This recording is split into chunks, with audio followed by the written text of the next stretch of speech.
Right. Good evening, good afternoon, or maybe good morning at some places. Welcome to day one of this electrical safety specialist course, which is based on NFPA 70 2021 approach. In this course, we will try to cover content which will make you people ready for different type of the exams like CESP, Certified Electrical Safety Compliance Professional, CESW, Certified Electrical Safety Worker, or CEST, Certified Electrical Safety Technician. So it will depend upon what type of the route you want to choose based on your career aspiration, your qualification, and other things. But as we move on, and we will going to have some discussion over the qualification and experience. So most of the students up till now whom I have taught have gone for this CSP certification, Certified Electrical Safety Compliance certification program. Right. So just about me, I will be your mentor for this course. My name is Sayed Wasim Naseem. I am Certified Electrical Safety Compliance Professional, CSP certified, and in addition to that, I am diploma certified institute from the Institute of Asset Management UK in the domain of asset management. Also, I have done certification like CAMA certified, CPM certified. So my experience and my qualification is mostly related to electrical safety training certifications and asset management trainings and certification. I've also done some certified courses of ISO 9001, 14001, and 50001 related to energy management, quality, and environmental management system. Have bachelor's in electrical engineering and with master's in engineering management. So area of interest is electrical safety and arbitrage studies, asset management, maintenance and reliability, energy management and process optimization within the transmission and distribution companies. I have around 13 years of experience now. I started my career back in Pakistan from K Electric. Then I worked in Saudi Arabia for four to 5 years. I've also worked in Dubai for 3 and 4 years. Now I'm in Europe uh, and and working for one of the utility companies here as an asset management role. So this is just a brief about myself. This course which we have designed, it's not specifically for electrical engineers, so we will not be discussing uh, things in technical details. Okay, so what we will be discussing, those things will be related to NFPA 70E, and it will going to cover your exam contents. Okay, so by the end of the course, you will be prepared to appear in the CSP exam, and you will be having a inshallah good knowledge of the 70E standard, what actually it says, where it is applicable, and how you can apply 70E standard in your workplace. So if you are an electrical engineer, supervisors, and electrician, yes, it's good. Uh, this you will going to find this course interesting. But if you are an asset manager, just like me, who is not only responsible for managing the assets, but who is also looking for the people who does have the capability to perform the operation safely on those particular assets. So you will going to find that as an interesting course as well. If you are a maintenance manager, facility engineer manager, safety manager, risk manager, safety consultants, and safety aspirants, then this course will be, you will also going to have interest in the course content. One of my first CSP certified person uh, who belongs to Saudi Arabia was a safety manager. So he does not have any background in electrical engineering. Only he had done NIBOSH and other chemical safeties, but he wanted to learn about the 70E things and other things. He took the classes and he worked really hard, and he was one of the first CSP certified from my platform. So this 70E is not highly technical type of the course. We have to understand the basic understanding of the 70 and how it will be applicable. So if you are non-electrical engineering, non-electrical engineer person, then this course is also applicable for you as well. So if you oversee electrical safety programs, you manage electrical engineers, maintenance engineers, contractors, technicians, and other personnel. You are exposed to electrical hazard, then you will going to find this course interesting for you. Now, just have a quick introduction of the group members. I was expecting around 10 to 12 here. Maybe those are going to join as we move on with the course. So starting with the alphabetical order, Abdullah Hussain, starting from you, if you can provide a brief introduction of yourself, and these are some of the reference which you can use to give your introduction, please. Yes, Mr. Abdullah. Hello, this is Abdullah Hussain.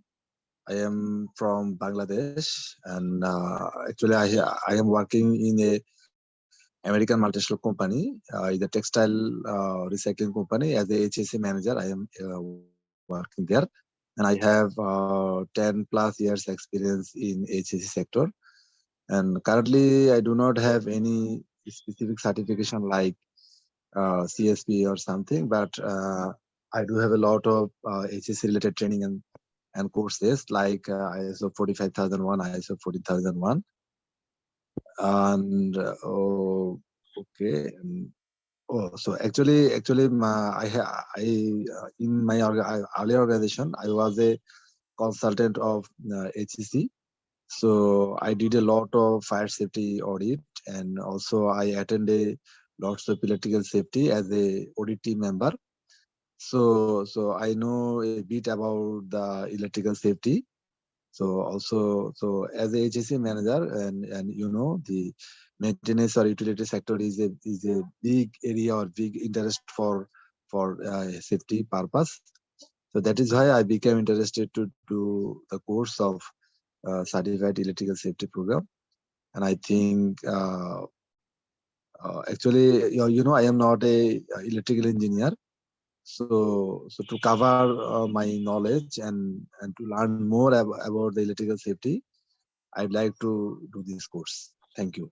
Thank you, Mr. Abdullah, and welcome to the course. Currently, where you are residing? In Bangladesh. In Bangladesh. Okay, that's great. Thank you. Welcome. Yes, Mr. Ayub Gohar. You are feel free to introduce in your own language if you want to. Yes. Yes, hello. My name is Mohammad Sabir Hossain. Okay, right, Mr. Shabir. I am from Bangladesh. I work for there in a denim company, Hamim Group. 4 years. My working experience 4 years. Here I am an electrical officer post, and I thought if I take this certification, I have to go my career in very huge level. So I take this opportunity to give my career bigger. Thank you. Thank you, Mr. Your pronunciation is Shabir or Sabir? Sabir. Sabir. Okay, that's great. So, and any previous certifications or any reference to 70E content? No, I have no previous certification. It's just start. I have just start. Okay, thank you, Mr. Sabir, and welcome to this course. Yes, Mr. Ayub Gohar.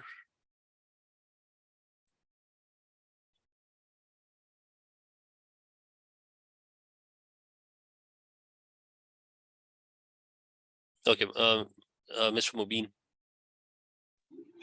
Hello, thank you, Mr. Naseem. My name is Mohammed Fayaz Mubin.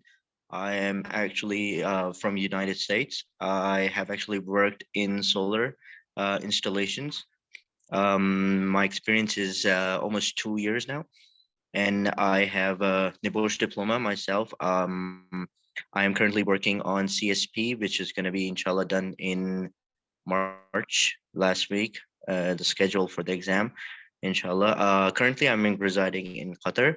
I am actually I have used NEC 2022, 2020 a lot in my work previously. And my expectation from this course is, first of all, to be punctual, get as much as I can from this course, and definitely be able to appear in the exam. Thank you. Thank you, Mubin, and welcome to this course. You would like to call Mubin or Fayaz, or what's your first name? Sorry. I actually go with the Muhammad is better Okay. if it's comfortable with you. Okay, that's perfect.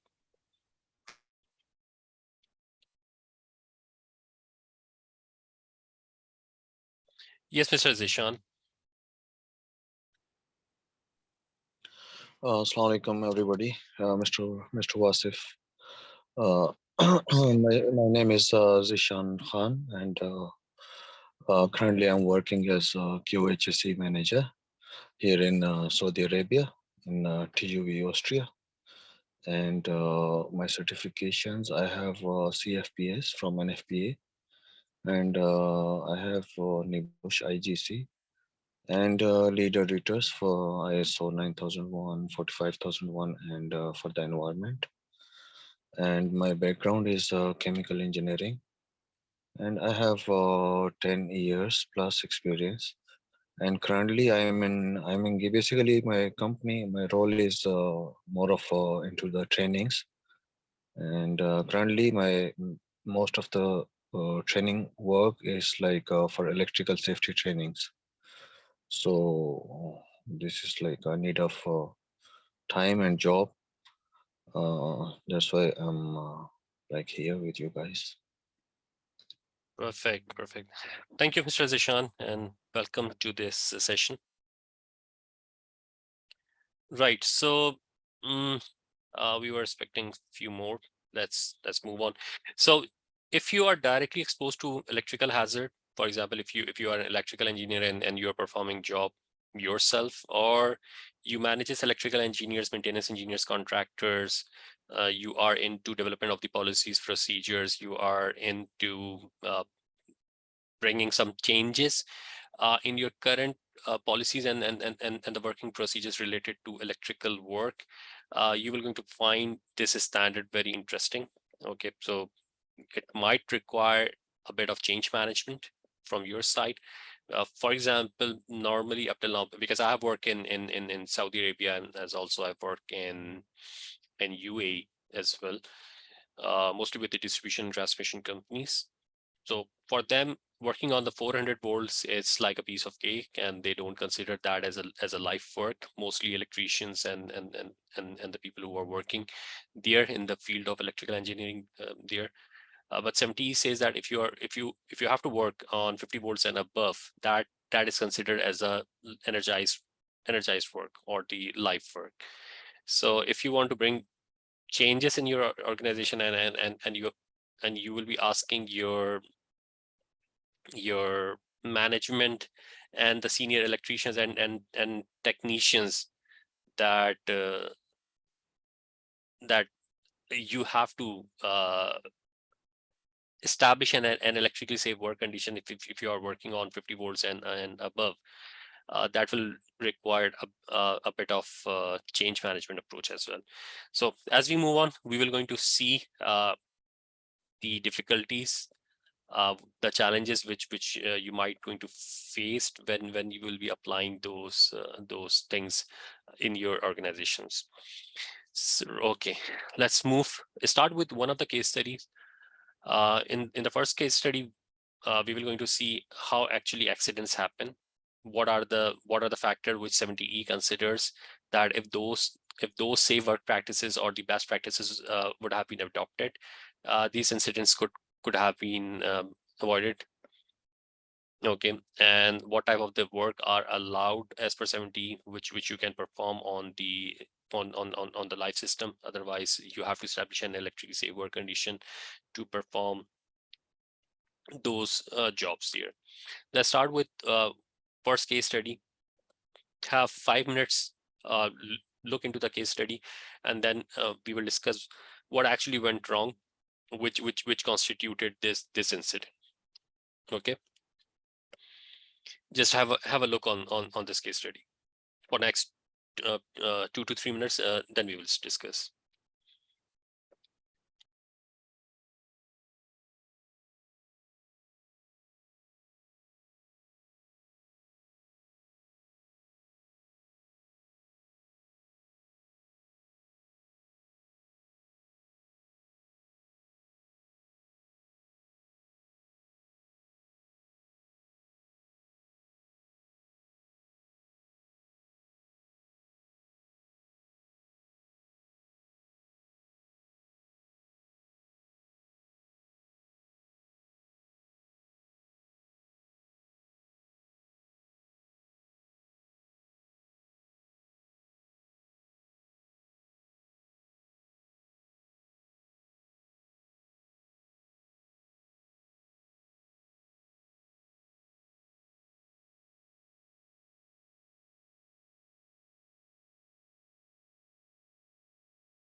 Right.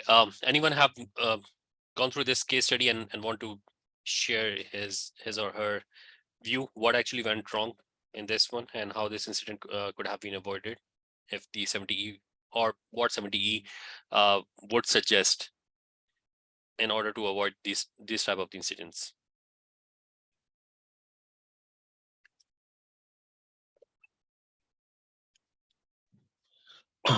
Okay, I can take up. Yeah, sure, please. Yeah. So here two workers from the contractor, they are like involved in electrical works, where they had to let's say replace or install the fuses, and they were working on energized line or energized parts within the enclosure. So first of all,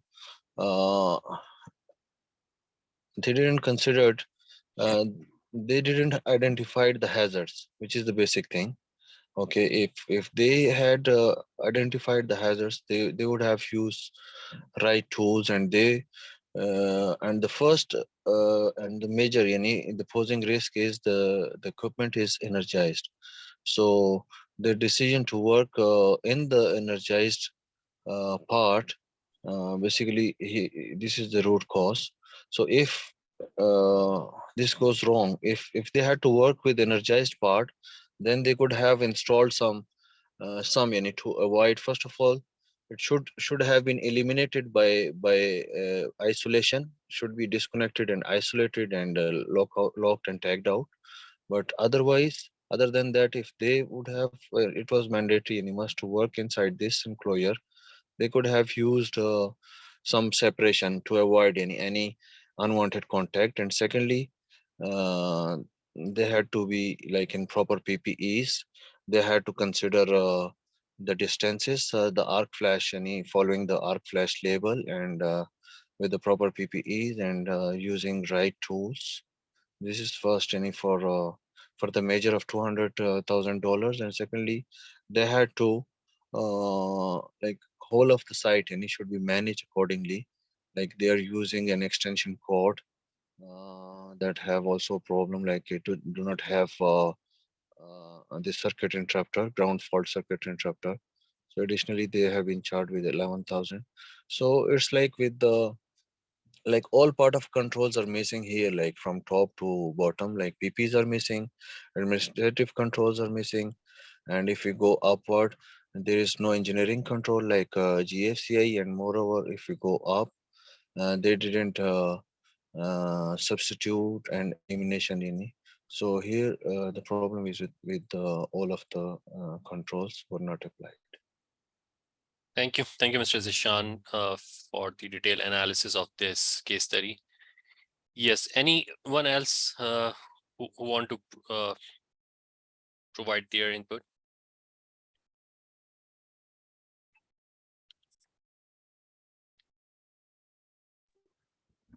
Yeah, also another thing I'd like to raise that that is the management of the contractors from the owners. Okay, so they just find their contractors. There's a huge amount, but this is actually reactive measures. But the owners should have a well and effective management system for the contractor for their safety. So I think there that case there is also some gap to managing the contractors. Other than this, the previous brother, Mr. Uh, Zishan. sorry, Jishan, yes, he raised or he shared all the things that I totally agree with him. Great, Thank you. thank you. Yes, anyone else who want to provide further comments on this one?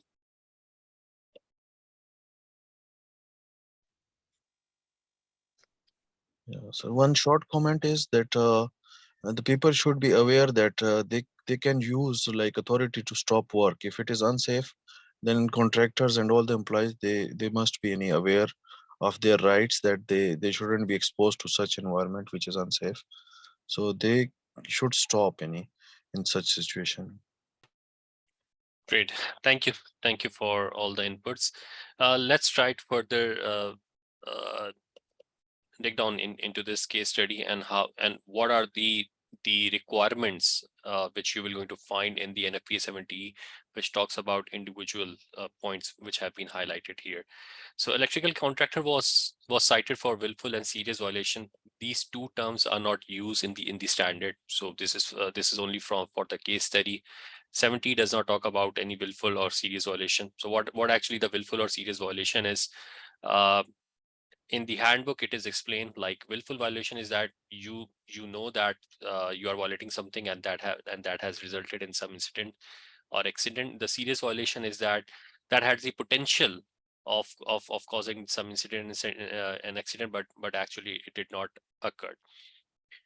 Following on the August and arc flash incident, the two workers installing fuses in the main electrical service were seriously burned when an uninsulated tool made contact with energized part within the enclosure, resulting in an arc flash.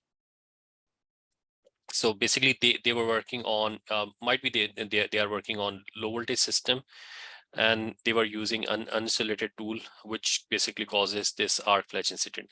The industrial compliance officer determined that there was a lack of justification for performing the work in an energized state. So as for 70, when we will going to see an article 110.4. So article 110.4 A, B, C, D, those four basically are the exemptions, or are the exemptions under which you can perform work on the live system. Otherwise, if no justification falls under those four requirements or four exemptions, you are not allowed to perform job in the energized state. This same concept will be tested in your exam as well. Wait for a share here. Okay. So article 110.4 says that what are basically the four conditions that if there is an increased hazard, if there is an additional hazard or increased risk, if you want to create an electric safe work condition and you have to perform job, if you are being able to justify, then you can perform work on the live system. If by de-energizing, it is inadequate, or it is not practical to perform the job after the system have been put into an electrically safe work condition. For example, if you want to take some reading measurement, or if you want to troubleshoot something, so under that case, you cannot de-energize and can perform the job. So under that states 70E does permit that you are allowed to perform job on the live state. Third is that under normal operating condition, if the equipment is termed as an under normal operating condition, and the equipment is under normal state. So what is that under normal operating condition and normal state, that we will going to discuss.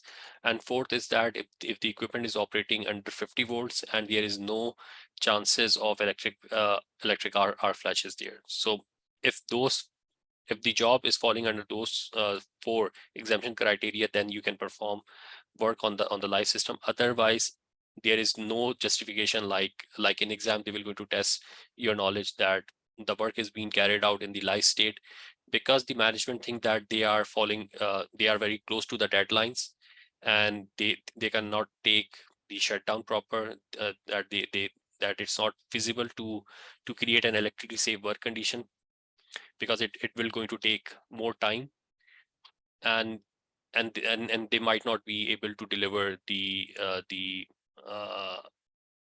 products or the services to the customer.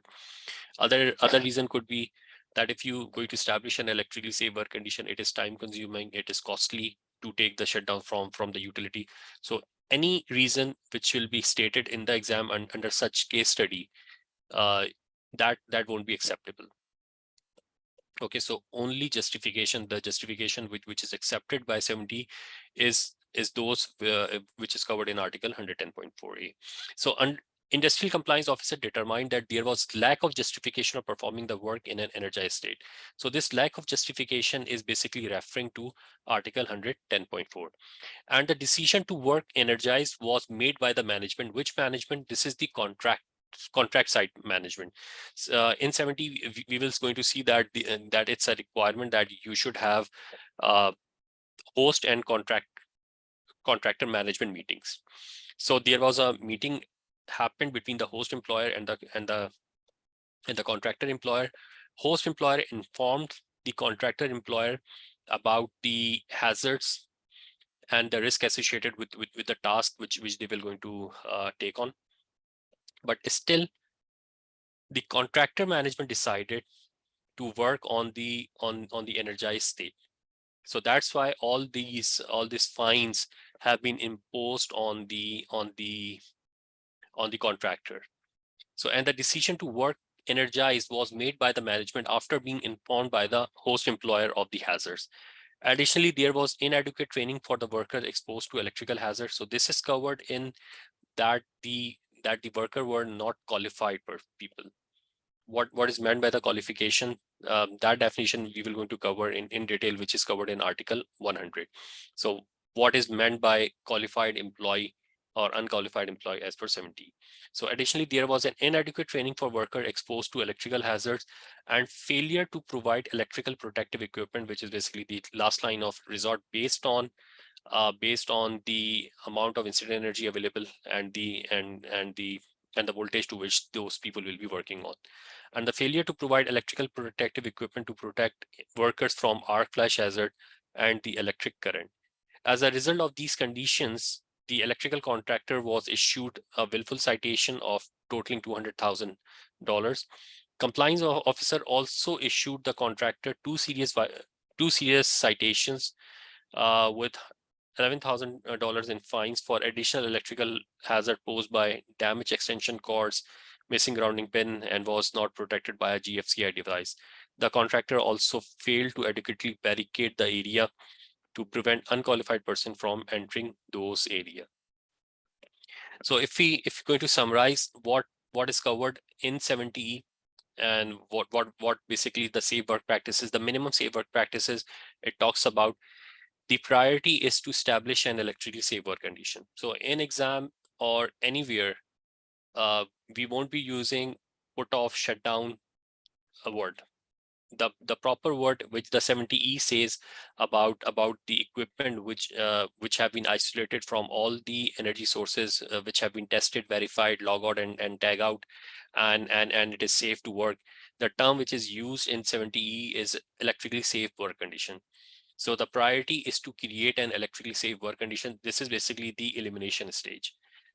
In 70E, because this does the title of the 70E standard is electrical is work practices. It's related to work practices. So here the elimination is not by design. The standard does not talk about elimination by design, but the standard talks about elimination by safe work practices. So in the safe work practices, the elimination is that you will going to remove the electrical hazard altogether from that equipment in which you are performing any task. So the priority to create an electrically safe work condition, justified energized work. If you are if you have some task in hand which you have to perform on the live system, so those tasks need to be justified as well as authorized as well. So this justified energized work is as per Article 110.4 justification or exemptions criteria. It talks about the contractor and host employer meeting, that it's a must requirement that if any tasks need to be carried out at site, there should be a host and contractor employer meeting should be there. And it should be documented as well. So this is one of the requirement of 70E. Authorized energized work processes. So 70E does not use the term of permit to work. It says energized electric work permit. So the permit to work is not same as energized electric work permit. There could be a permit to work in order to enter certain areas or to certain to perform certain tasks, non-electrical tasks. But in the whole standard, the term which is used is energized electric work permit, not the permit to work. So authorized and justified energized work processes. So if that task is justified to be performed on the live system, then it should be authorized as well. And the authorization here, 70E says that the authorization should not be done by the qualified person who is performing the job himself. So the authorization will be from the top management or the management level, which is one step or two step up of the qualified person who is actually performing the job. So this authorization will be part of the energized electric work permit. So when we'll be filling the energized electric work permit, there is an authorization part there as well. Qualified and unqualified person identification for the job and task. So it's a responsibility of an employer to determine who is qualified and unqualified person in the organization for a particular job and the task in the hand. So it's an employer responsibility. So what is the qualified and unqualified? This is covered in Article 100, definition of the qualified and unqualified person, which we will going to discuss today. So the qualification and unqualification is not related to whether I have a MBA degree, master's degree, or electrical engineering degree. The qualified and unqualified person definition is related to that the person is qualified person who knows about the equipment itself, has hazard associated with those particular equipment. He knows about how he can avoid those hazards. So the qualification is related to the task equipment to which a person will be performing. And similarly, who will be unqualified person will be a person who does not have the specific training for that particular equipment and the system. For example, if I am a qualified person to perform switching operation on 132 kV or 66 kV system, I'm still an unqualified person to perform rack in and rack out and switching operation of 400 volt LV switchgear, because I don't have trainings to to perform those operations or the job at the low voltage side. If I have training and qualification to perform operations on an oil circuit breaker, I'm still unqualified to perform the similar type of the operation on the air circuit breaker or the vacuum circuit breaker, where the construction and the mechanism might be different. So so I am a qualified person on the 11 kV oil circuit breaker switching operation, still I am unqualified person on the 11 kV for the vacuum circuit breaker operation, until and unless I have received the required training in which I have been instructed about the mechanism. I've been instructed about the hazard associated with that particular asset, their construction requirement, maintenance requirement, and the hazard associated with the with those particular type of the equipment. So till that point, I am unqualified person. The process for identification of the training requirements for qualified and unqualified person, improper selection of tools and instruments. Company culture and values. In the previous example, we saw that maybe the contractor want to perform as many jobs in the 8-hour shift. So that's why taking clearance and establishing an electrically safe work condition might be a time-taking task.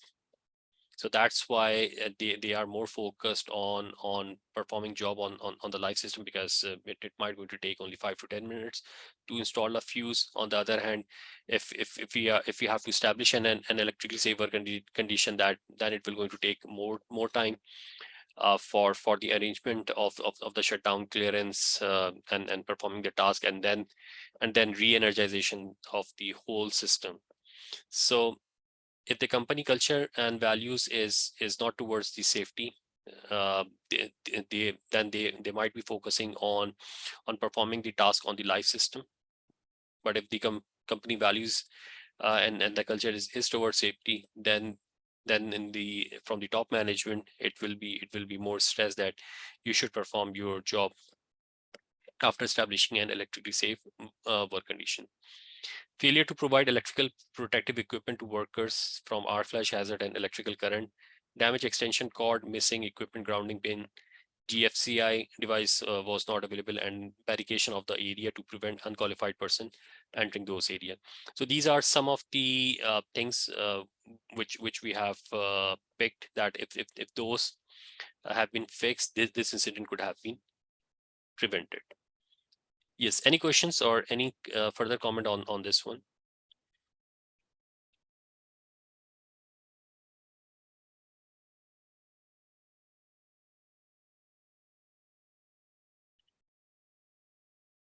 Yes, all good.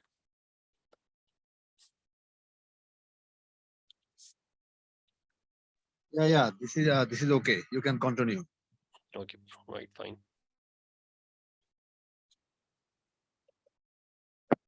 So how relevant have you found this case study as per your experience? How many times you have found this type of the negligence which have lead towards some incidents in your organization or in your client organization? Anyone wants to share a personal experience in this regard? Yeah, I can share experience that was actually the fatal incident, and the case is actually almost similar that we have shared. So what happened that the contractor guy, there was going to be installation of the 440 line electrical line over the industry. So actually there was there are also some gap from the management that they didn't hire the person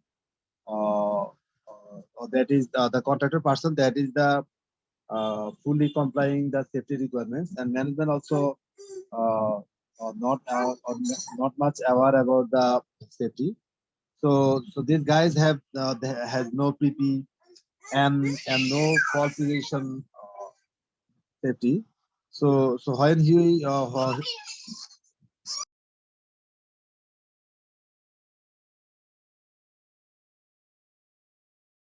Yes, Mr. Abdullah. sorry No, no my baby issues. is crying. Okay. No issues. So actually that is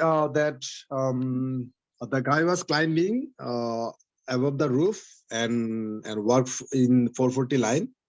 He has no minimum fall protection, and he has no minimum safety PP for especially electrical connection. So that is happen. This is expected that he get electrified, and he just fall from more than 60 feet height, 60 or 70 feet height, and on the spot he get died. Okay. So after that incident, management become much aware the incident, and actually this is the incident happened in the other factory of the same company.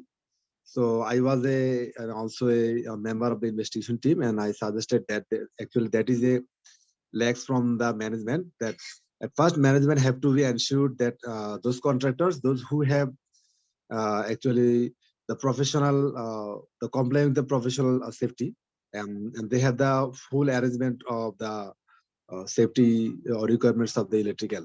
Okay, this is the first thing, and second thing is that the proper surveillance from the management also, because contractor people's they have also some give subcontractor to other party. So these also have has to be ensured that if your contractor gives some subcontractor to other party, then this party also have the same requirement for the electrical safety. Okay. Yeah, Thank you. thank you. Thank you, Mr. Abdullah. Thank you for sharing insight. Yes, anyone else want to provide his input on this one?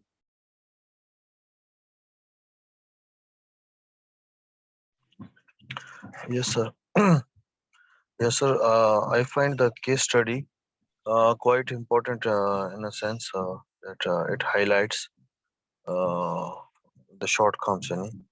So, what I would like to, for me, the important point in the case study is like to differentiate any the justification whether to work with energized and up to how much you can say the voltage or whether to work or not to work. First of all, this is important. I find it important. Another thing is question when it comes to my mind while thinking about this is that sometimes like being in distribution and all that, some of the jobs are considered as emergency jobs. Okay, so that also give like potential any potential or like exposure to such kind of incidents. So these two things, any what I think about this subject. Thank you, Mr. Zishan. So whether this job falls under the emergency or not, the criteria for justification for performing the task on the life is given in this article 110.4a. So if it's if after establishing an electrically safe work condition, the employer or the qualified person can demonstrate that additional hazard, it will going to cause some additional hazard or increased risk, or it is infeasible to perform job on the life system, or the equipment is operating at less than 50 volts, or the equipment is under normal operating condition. So in this four, if that falls under this four exemptions criteria, then a job or a task can be performed on the live system. If not, then we have to establish an electrically safe work condition to perform those tasks. Right. Let's have some review about the CSP exam format, because most of you people will be going to for this CSP exam, Certified Electrical Safety Compliance Professional, CSP. So the exam is based on NFP 70E standard for electrical safety in the workplace. Okay, and there is another handbook. So this course content and the material have been developed based on the standard as well as based on the handbook. So it's not necessary for you people to go through the handbook in detail. So we will be discussing things in depth using this training content, which have been already developed based on the 70E handbook as well. From the exam point of view, what is required? It's required that you should have an original copy of this NFP 70, which you can take with yourself in the exam room. So the exam will be an open book.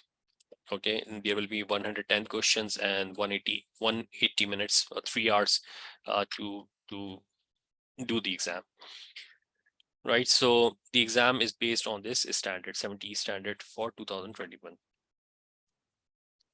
Right, so there will be five domain of the exam, and in each domain you have to score more than 70% in order to pass your exam. So the first domain will going to test your knowledge about the electrical safety program. It will going to cover the scope and purpose of NFP 70 as per Article 90, 90.1 and 90.2. The principles and the component of electrical safety program as per Article 100, 110. Understand the risk assessment procedure, apply the hierarchy of risk control, the documentation requirement maintenance requirement, employee responsibility, and other type of the responsibility.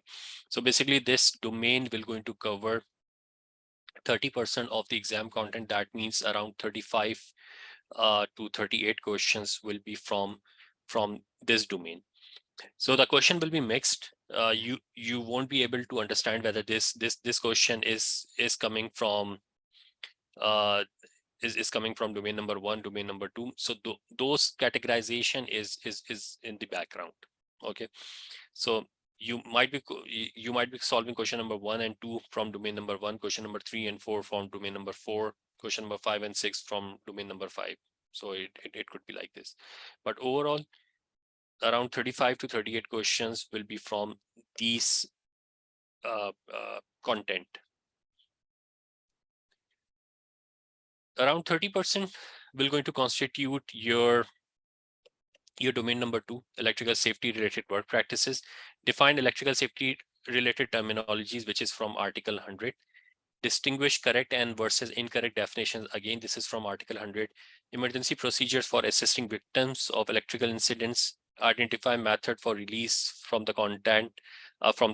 Understand emergency response requirement.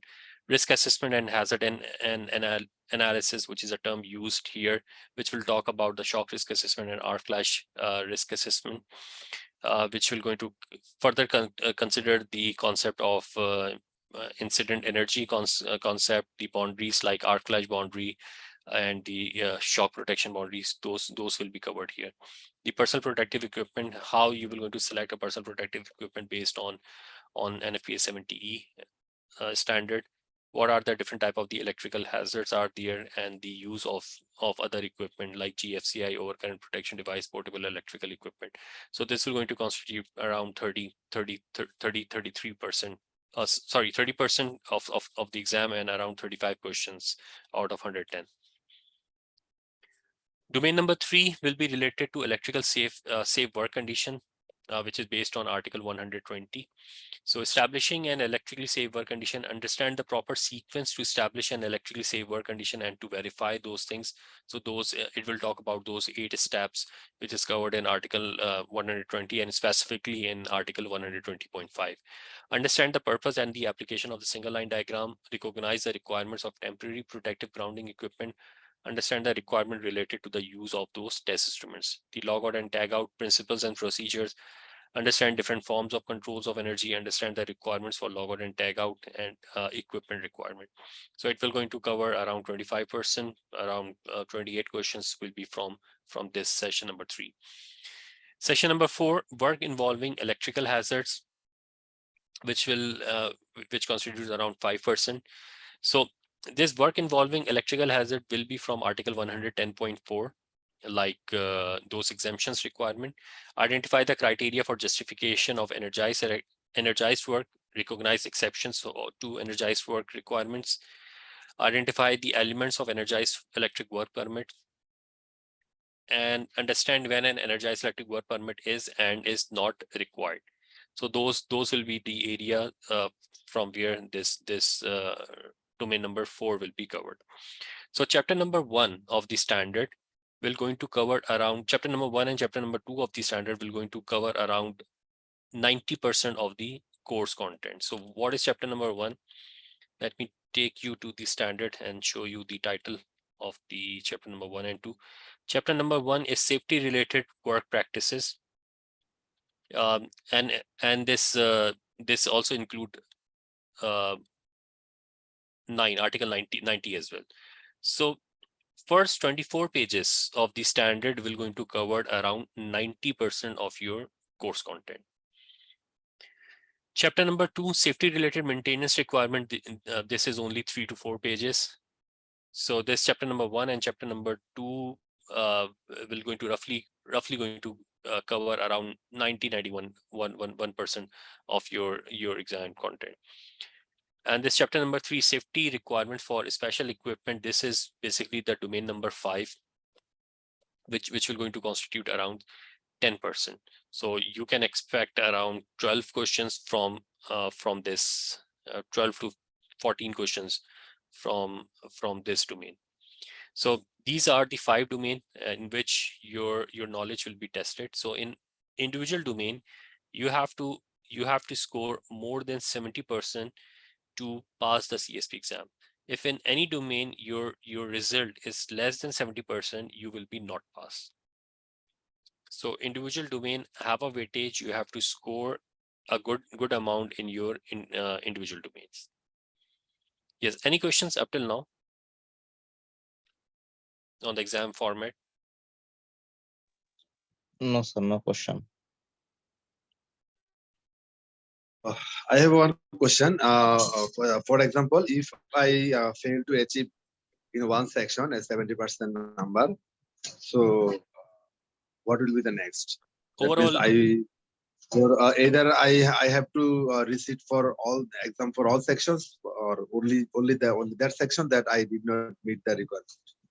no, you have to resit for the exam completely, and it will be a re-exam. So that will going to Oh, cover yeah. all the sessions. For all sections. Yeah.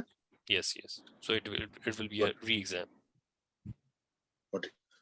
Okay, so as far as the books are concerned, one is the standard and another is the handbook. So standard will be sufficient for exam, and for our here our session training session will cover the standard.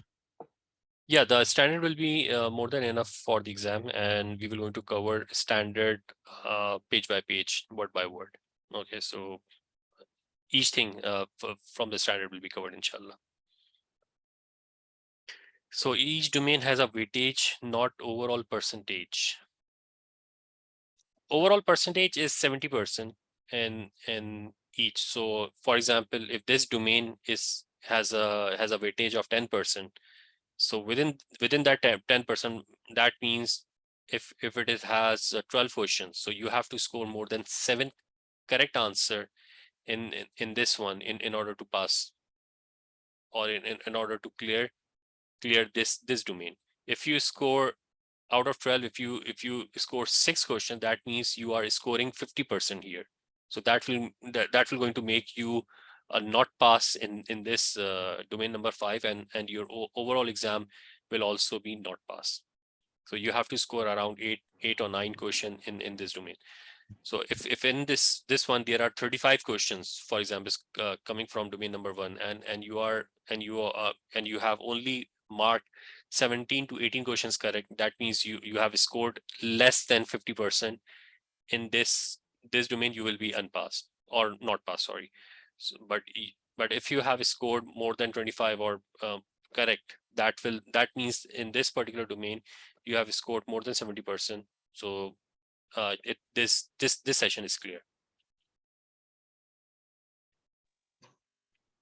Sir, as we are talking about exams, so is this training is this training a 40 hours prerequisite training? What we are in now? Yeah, as per the requirements of the CSP, I will going to share the handbook with you people as well. So it's a requirement that you should have at least 2 years of working experience if you are an electrical engineer, and 4 years of working experience if you have a BTech degree. And if you are non-electrical engineer, you should have more than 4 years of working experience with electrical system, etc. In addition to that, you should have attained a 40 hours of electrical safety training in past 3 years in order for your application to be considered for the CSP exam. So those informations are available on your on the internet.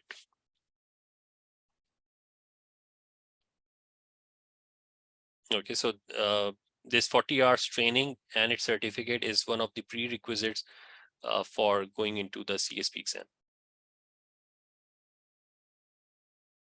Okay. Right here in this one for Mr. Omer, you can see that in all 4 his score is good. In the module number 5, it's still more than 70%. So he is overall pass.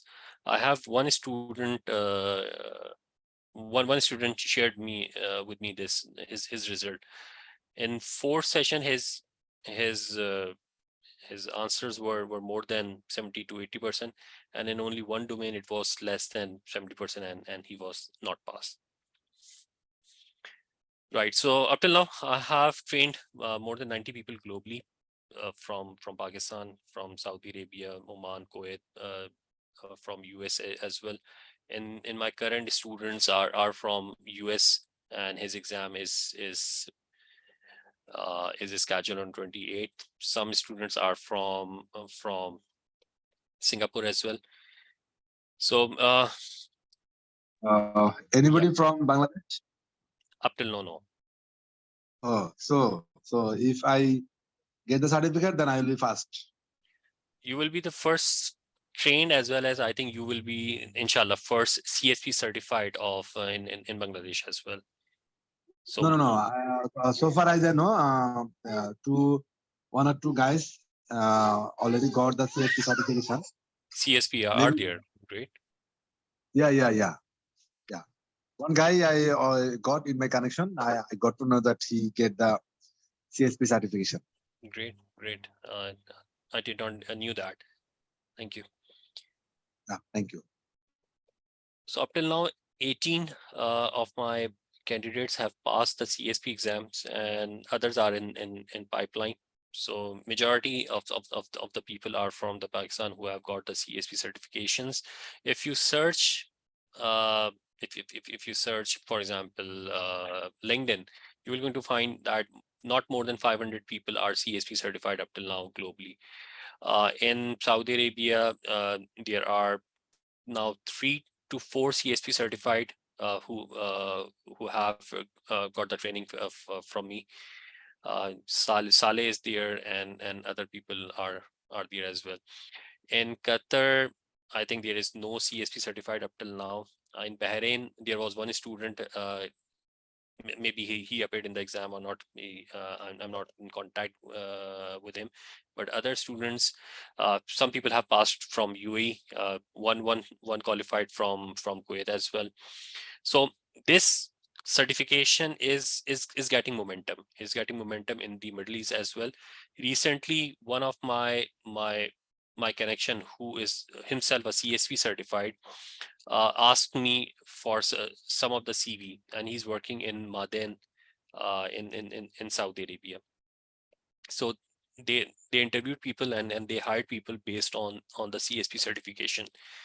So up till now, it is not one of the requirement of the job like NEBOSH, CSP, ASP, but in future, as I am working hard for its marketing, creating awareness of the CSP certification, making people CSP certified.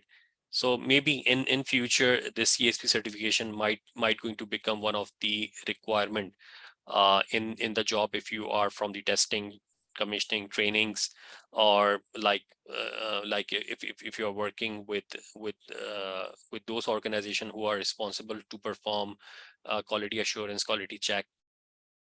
So the CSP certification will definitely going to provide edge in those roles. And you know that once in the Middle East, most more and more local starts to get certified, it becomes a trend, and it becomes one of the requirement that this certification becomes mandatory, just like CMRP certification. I think 3 to 4 years back, those people who are working in the maintenance and reliability does not require to be to have those CMRP certification, but now for the maintenance and reliability job, CMRP certification is becoming one of the requirements. Similarly, for in the asset management domain, there were no requirement for certification, but as the locals started to get certified in the asset management, now the CAMA certified asset management SSS, CAMA is one of the requirement for asset manager, or Institute of Asset Management certificate, or the diploma is requirement. So I'm hopeful that those people who are earlier CSP certified people will going to find this credential as an added advantage in their future job search and getting some other roles as well. Okay, yeah, what Jahanzeb is asking, pardon me, in training sector, CIT BSP is more famous. I did not understand this question, please. Yes, Jahanzeb, can you please elaborate?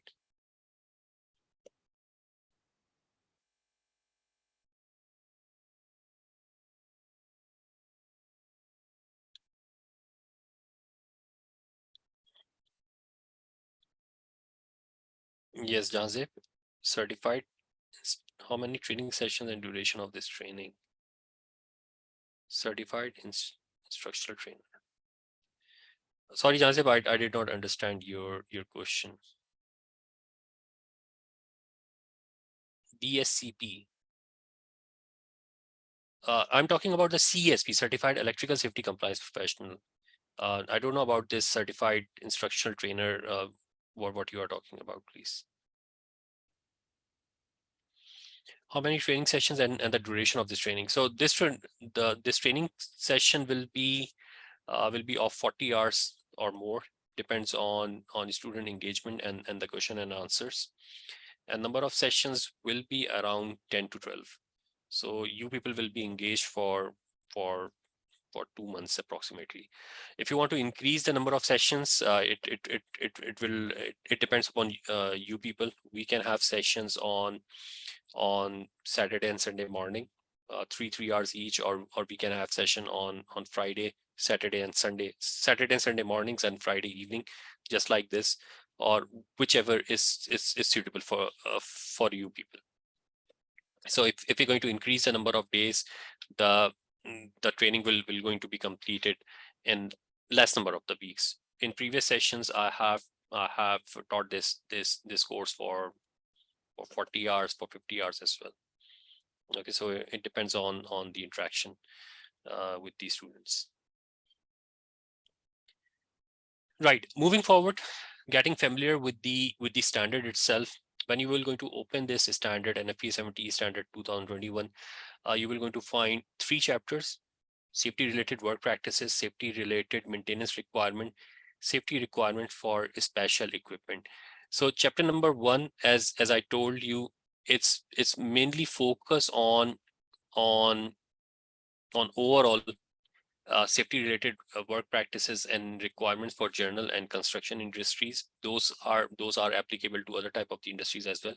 But as per the standard, we will going to see in scope 90.1 and 90.2 that this standard is for general and construction industry more. It can be applied to distribution, transmission, and generation industries, but the standard says that due to US internal rules regulation, this standard is not for distribution, transmission, and generation standard industries, but those requirements can be applicable. Safety related maintenance requirement.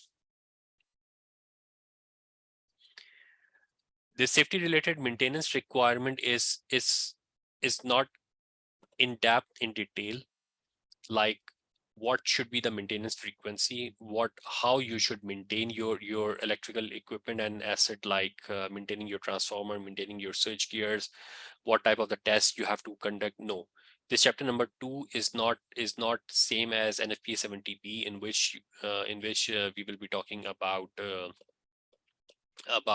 the maintenance frequency requirements, the in-depth maintenance requirement, the preventive maintenance requirement for the assets. Here, the chapter number 2 is only related to safety related maintenance requirement, that what type of the maintenance you have to carry out on your electrical equipment and system in order to keep people safe. Okay, so that will be very generic, that the maintenance requirement should cover the as per the manufacturer recommendations, for example. So those will be generic terms here. The chapter number 3 is related to safety requirements for some special equipment.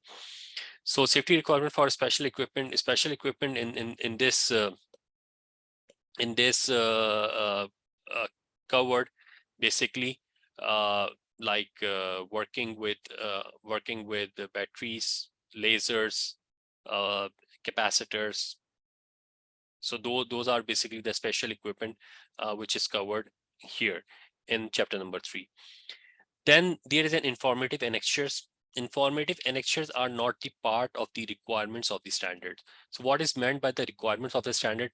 If you want to apply the NFPA 70E in your organization, you have to comply with the shell statement in the standard. For example, let me take you to the standard, some terms.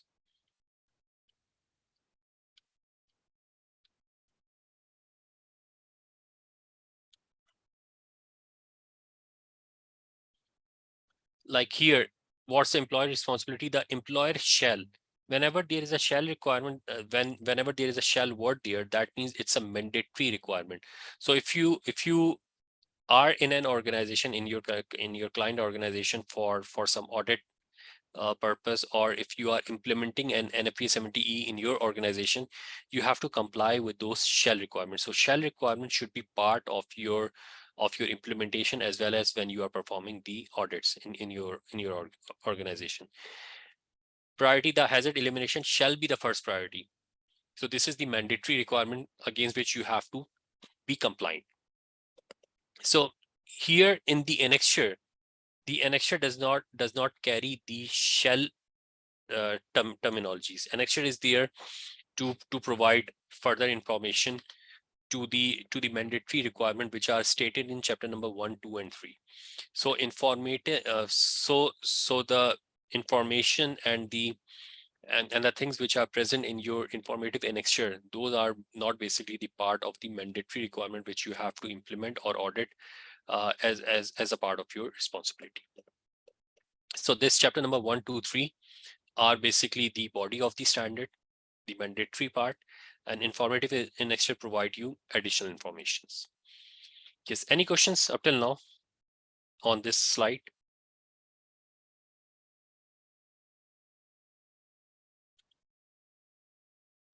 Yeah, Abdullah, this TNPL, you can talk with Mr. Salahuddin Johar. So he is looking for those part, administrative part. I'm only here for the execution. Okay. For generation, transmission, and distribution, the relevant resources is NEC. No, NESC.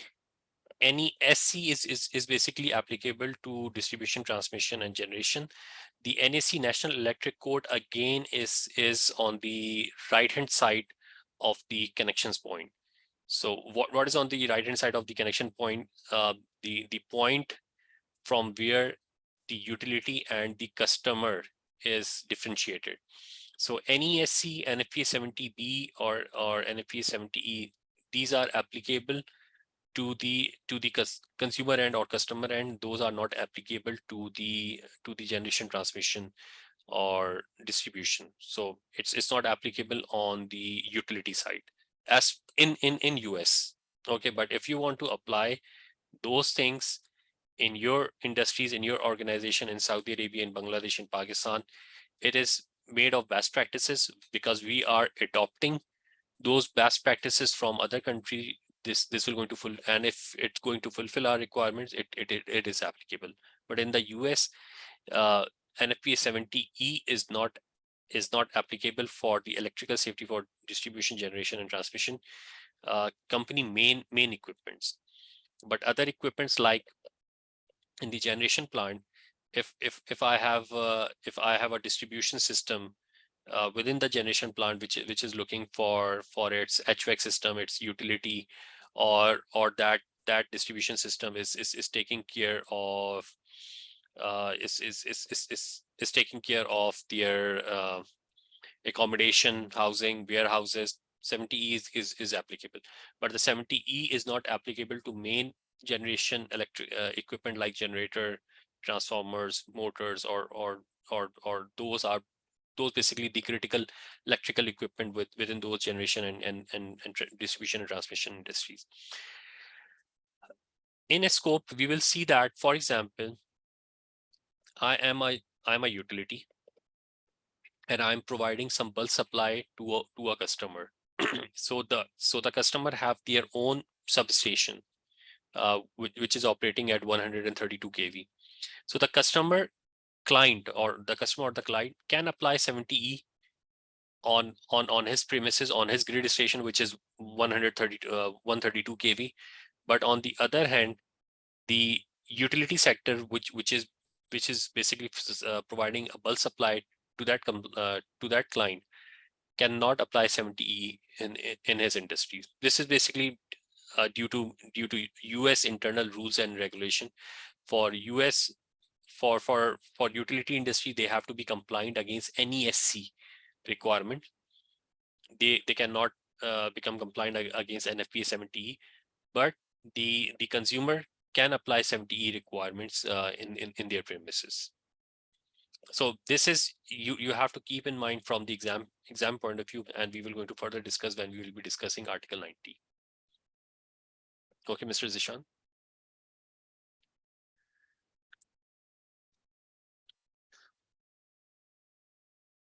Right. So this is the course. This is the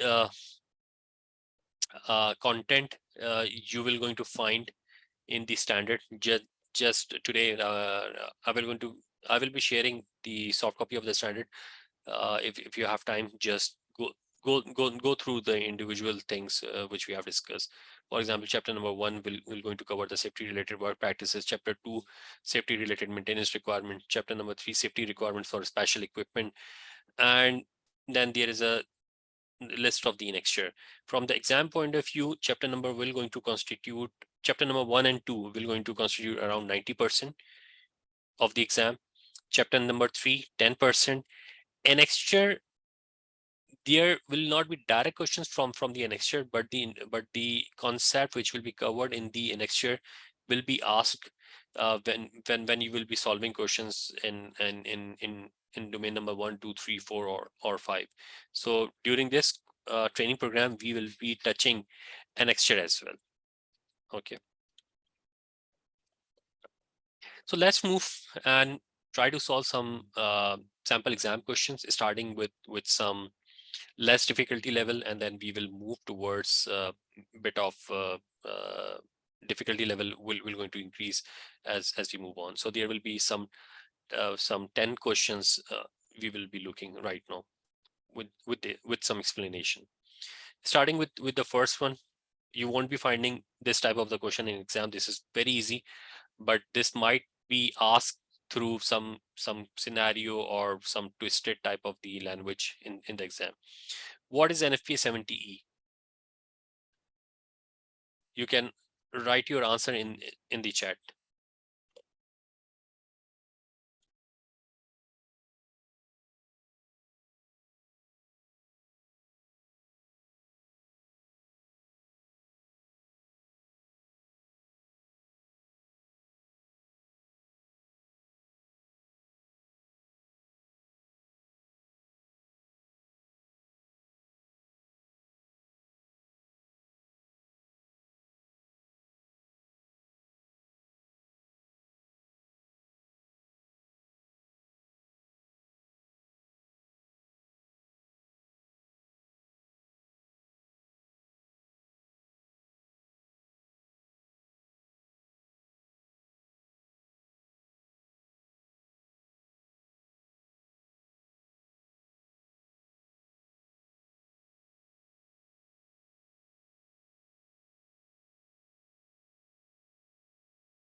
Right. So starting with is basically the standard for electrical safety in the workplace.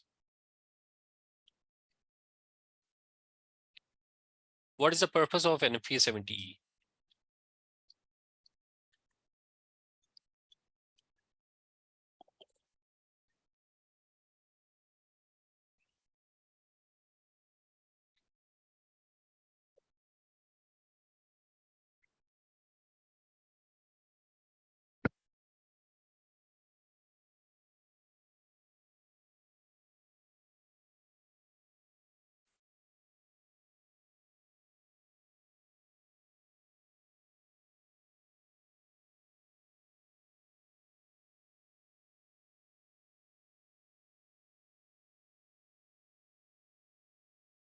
Great. It's providing a safe working area for employee from the electrical hazard. So in exam, if this same type of the questions come, that the purpose of the 70 is to reduce your downtime, increase the reliability of the system, increase the production, or decrease the cost associated with incident, accidents, insurance.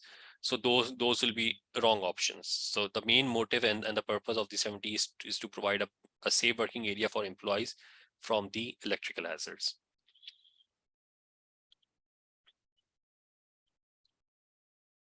What is the top priority? The top priority for achieving the purpose of an FPA 70E is to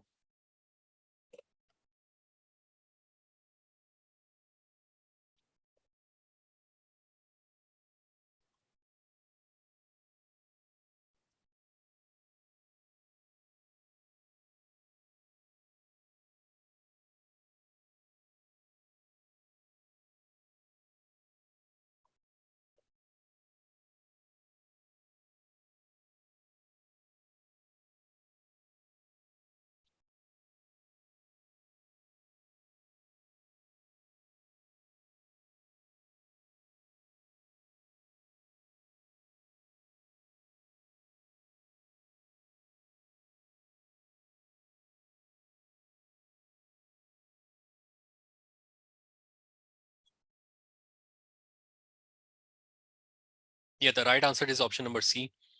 How you can achieve the purpose of an FPA 70 is by elimination method and by establishing an electrically safe work condition.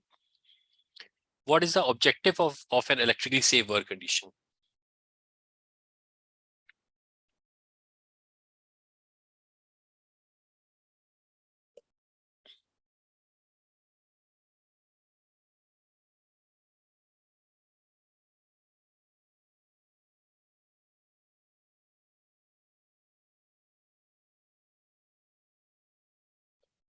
Right, so the right option is option number B.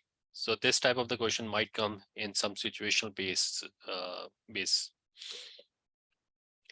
This boundary is typically the closest a person that is not a qualified person may approach an exposed energized circuit conductor.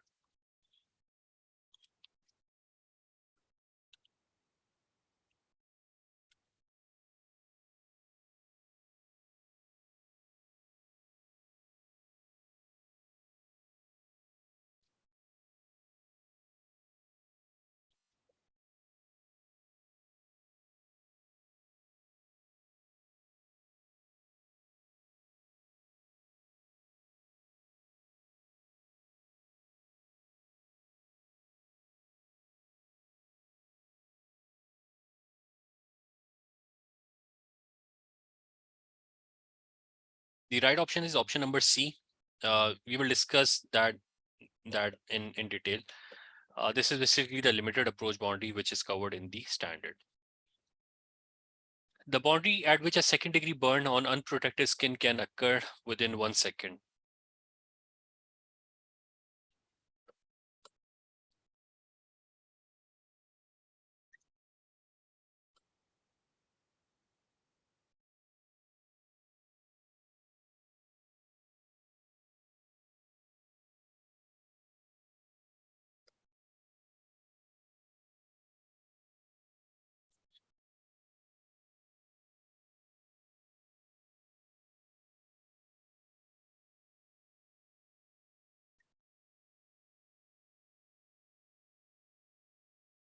So it is right option is option number A, arc flash boundary is the right option for this one.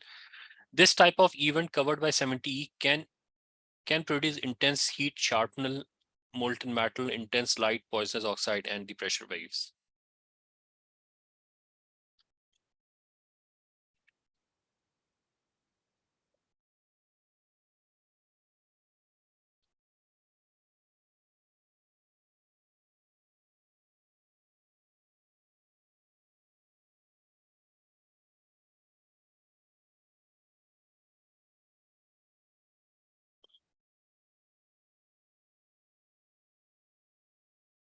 So as in the first question, we saw that the 70 talks about electrical hazard in the workplace only.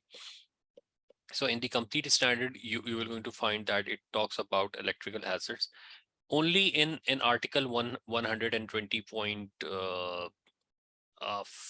four. It talks about that other type of the energy need to be coordinated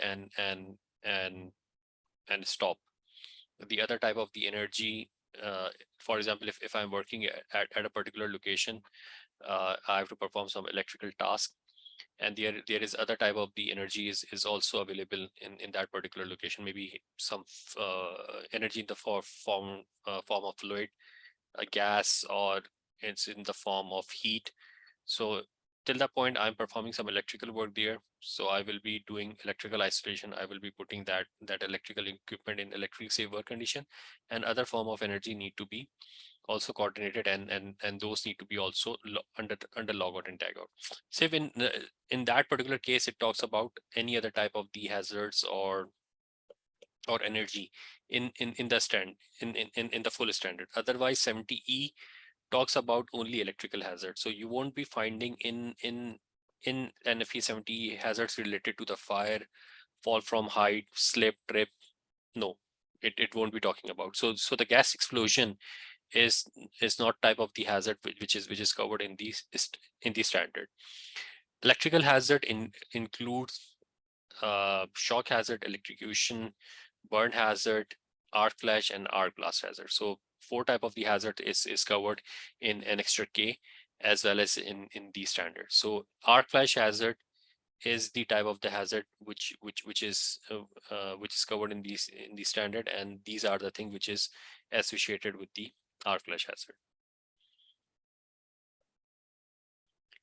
Incident energy on a material or a multi-layer of system of material that results in 50% probability that sufficient heat transfer through a tested specimen is predicted to cause the onset of a second-degree burn. So this question is exactly from the Article 100, in which there are definitions here.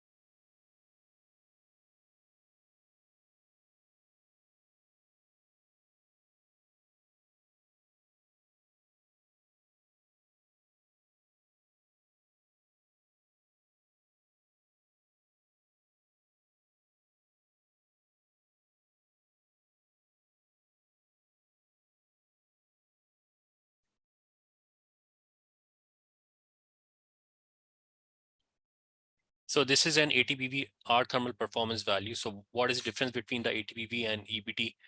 This we will going to discuss in detail. So up till now, this is just for your information. Just keep in mind that it's an ATPV. All of the following are the steps to create an electrically safe work condition except.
Yeah, right answer is option number D. Energized electric work permit has been completed. This is not the step. This is a one step before before the execution of electric safe work conditions. So there are 8 steps which is covered in Article 100.20.5. Those are basically steps of establishing an electrically safe work condition. Right. Which of the following are the conditions that can justify energized work? Select all that apply. So there will be more than one answer correct.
Yes, ABC are the right answer. It is feasible to de-energize equipment.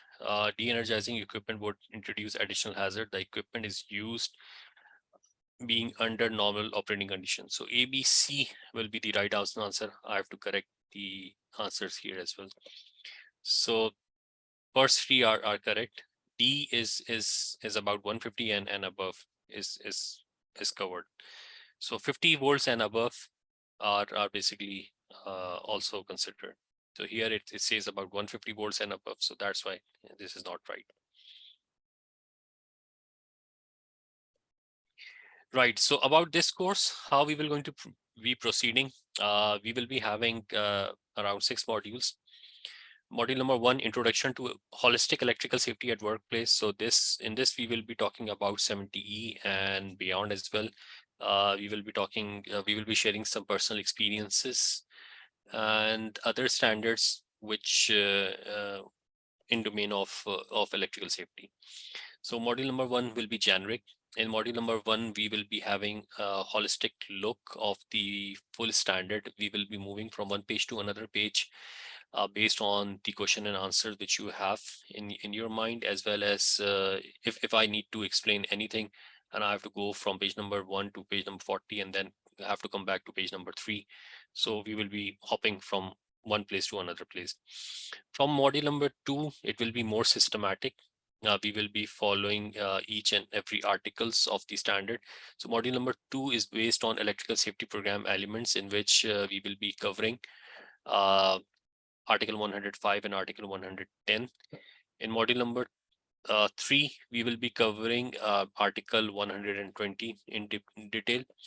Sorry, for module number 1. In module number 1, we will be covering Article 90, Article 100, and some annexures in module number 1. In module number 4, it's about the risk assessment. In this module, we will be covering Article 130. Module 4 and 5 is based on article number 130 of chapter number 1, and module number 6 will be covering chapter number 2 as well as chapter number 3 of the standard. So safety related maintenance requirement and the special equipment requirements, those will be covered in module number 6. So this is overall the course outline. Once we have completed these all 6 modules, so you people will going to find inshallah yourself ready to take the CSP exam confidently. We will be issuing you 40 hours of electrical safety certificate that will be acceptable by NFPA. Once you have that certificate and you have the required qualification under your belt, you will be able to apply to NFPA CSP exam directly from the NFPA website.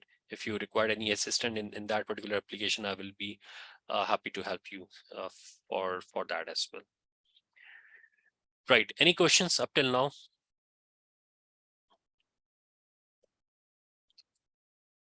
Can you repeat the module and related articles and chapters? Yeah, module number 1, we're going to cover in extra, 90, article 100. Okay, from chapter number 1, and it will be holistic. So we will be discussing some good practices in Australian industries as well as in other industries as well, and we're going to try to link it with the modern asset management concept. In module number 2, it will going to cover article 105, article 110. Module number 3 will going to cover article 120. Module number 4 and 5 will going to cover article 130. Module number 6 will be from chapter number 2 and chapter number 3 of the standard.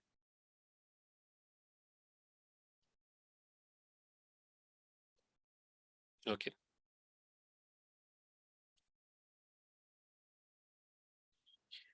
Right. Any questions further?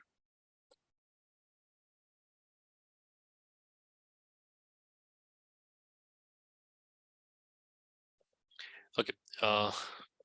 Let me find what's the. Just a second, please.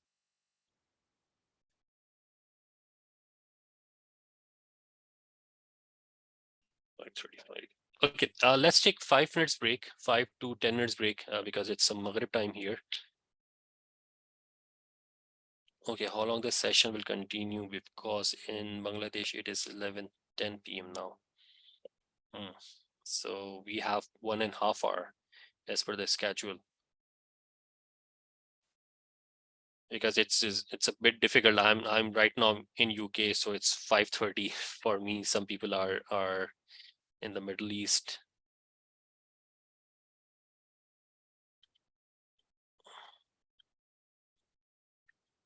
Yeah, what do you people suggest? What should be the timing? Everyone is okay with Saturday and Sunday morning, or Saturday morning, for example. I can start at 8 a.m. my time, and it will be, I think,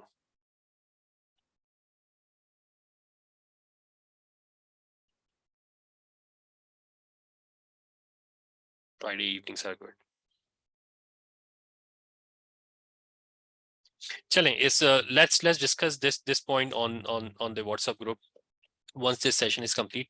Let's take a 5 minutes break. It's Maghrib time here, and after that we will continue with module number 1. Okay, just 5 minutes, please.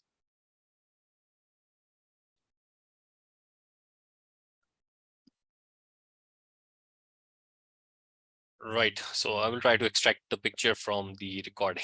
Yes, thank you all who have opened the camera. Let's start. Okay.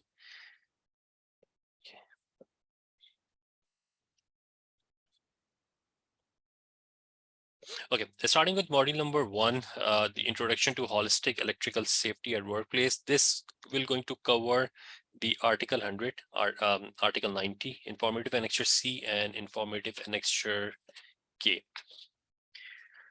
Right. So when we have completed this module, we will be able to identify the potential electrical hazard and the root causes of electrical incidents in our workplaces. The purpose of NFPA 70E, Article 90.1, we will going to discuss that one. Article 100, essential definition. There are more than 70 to 80 definitions in Article 100. So we won't be covering all. We will be covering those definitions which require some discussion, clarification, etc. Electrically safe work condition, which is the priority of NFPA 70E. What is the relationship between the NAC, NFPA 70B, NFPA 70E, OSHA, IEEE 1584, and what are the relationship between those? NFPA 70E scope in Article 90.2, and electrical safety wheel and electrical asset lifecycle activities, which is the Institute of Asset Management concept, or the future concept, which is now being developed. Right. So if we going to categorize the range of electrical and non-electrical activities which we are performing in our organization, we can easily categorize them like an electrician or electrical engineer is approaching an electrical installation in order to establish an electrically safe work condition.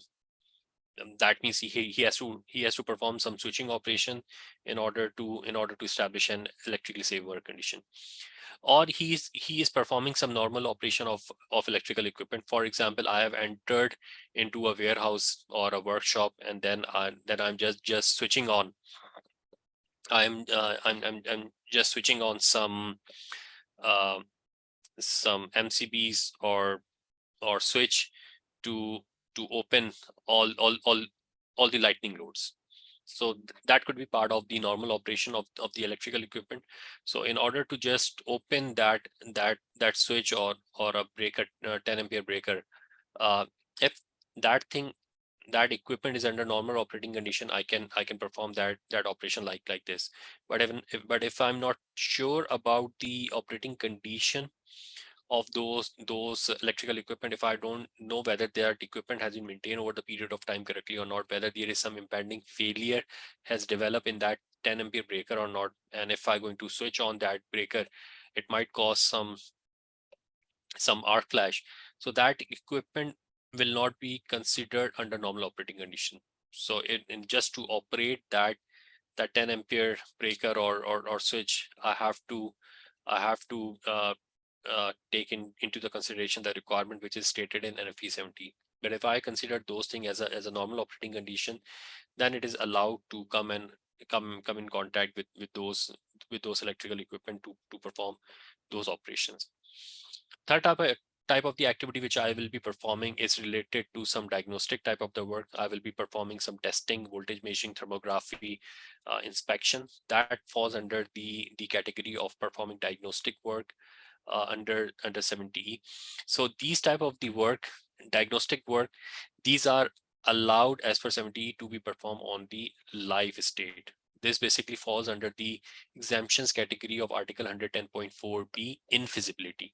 So if you look into the wording of infeasibility, here it says that energized work shall be permitted where the employer can demonstrate that the task cannot be performed, that the task to be performed is infeasible in a de-energized state due to the equipment design or the operational limitation.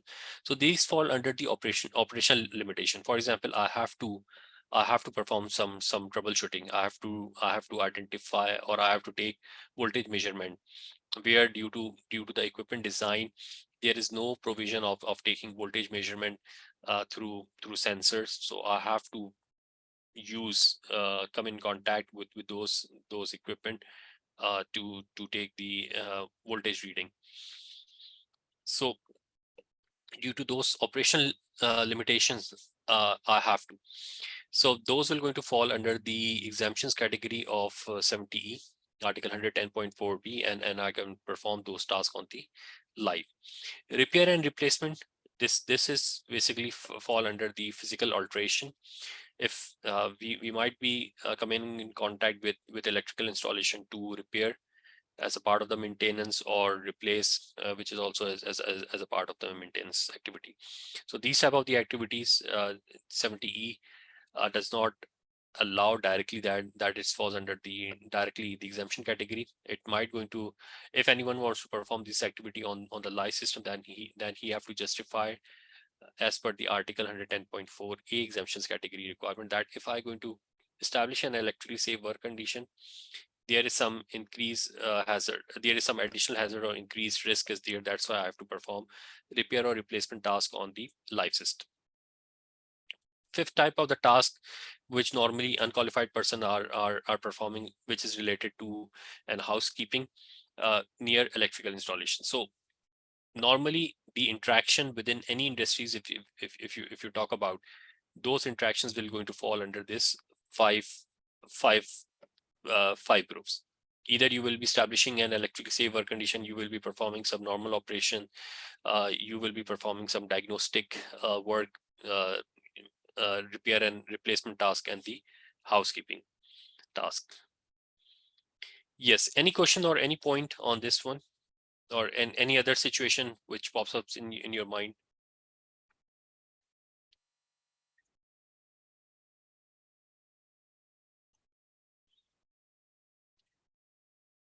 Right. I've taken some reference from Australian art flash mitigation program.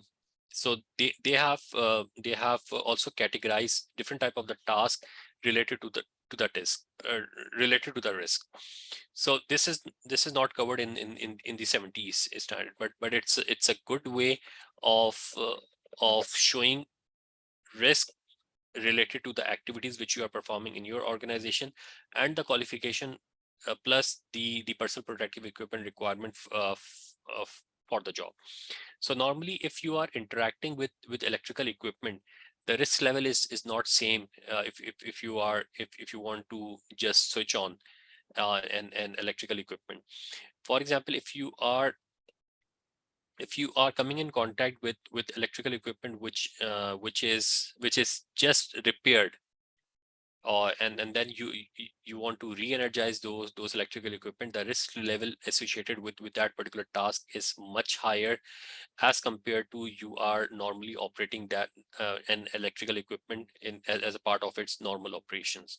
So they have tried to categorize based on the events or on the situation in which you will be coming in contact with electrical equipments. So if you are standing in a close vicinity of electrical equipment, the risk associated with that particular behavior or is less, maybe less amount of PPs are required, and less qualification and understanding of the risk level is required if anyone wants to come in contact with or come in the close vicinity of the electrical equipment, but they are not very much close to the electrical equipment on the other hand, they are not crossing the limited approach boundary. If we are performing some inspection, the panel is closed, we are performing either the visual inspection or we are performing some inspection through the glass window given on the panel itself. So the risk level associated with that particular task is low as compared to if we are performing those inspection when the panel is open. So when the panel is open, so there is more chances of electrocution and due to some and due to some activity or drop tool or any other reason, there could be chances of a flashover could be there. So in that particular case, the risk level is not same if you are performing inspection for a panel closed and the panel in the open. These are some similar activities are mentioned in this standard in one table. Yeah, that we will going to discuss those type of the activities are given, but it directly talks about in the standard activity and there is a probability of or the likelihood of flashover is there or not. It's still that does not categorize based on the risk in 70, but you have rightly said activities with respect to the probability of R flash is given in the standard. Third type of the thing is that, for example, now I have given a task in which I have to perform some rack-in operation with the panel closed. There is a risk level is there, but the risk level is not that much high. If I have to perform that particular same operation, racking operation when the panel is open, so that is more high risk level job. Or if I am energizing the equipment or the system for the first time commissioning, because we don't know about whether the equipment have been properly installed or if there is any failure have developed during that construction and installation phase. And just after commissioning, if we are energizing those equipment for the first time, so the chances of flashovers are there. So we have to take care and can assign a risk level for that particular task.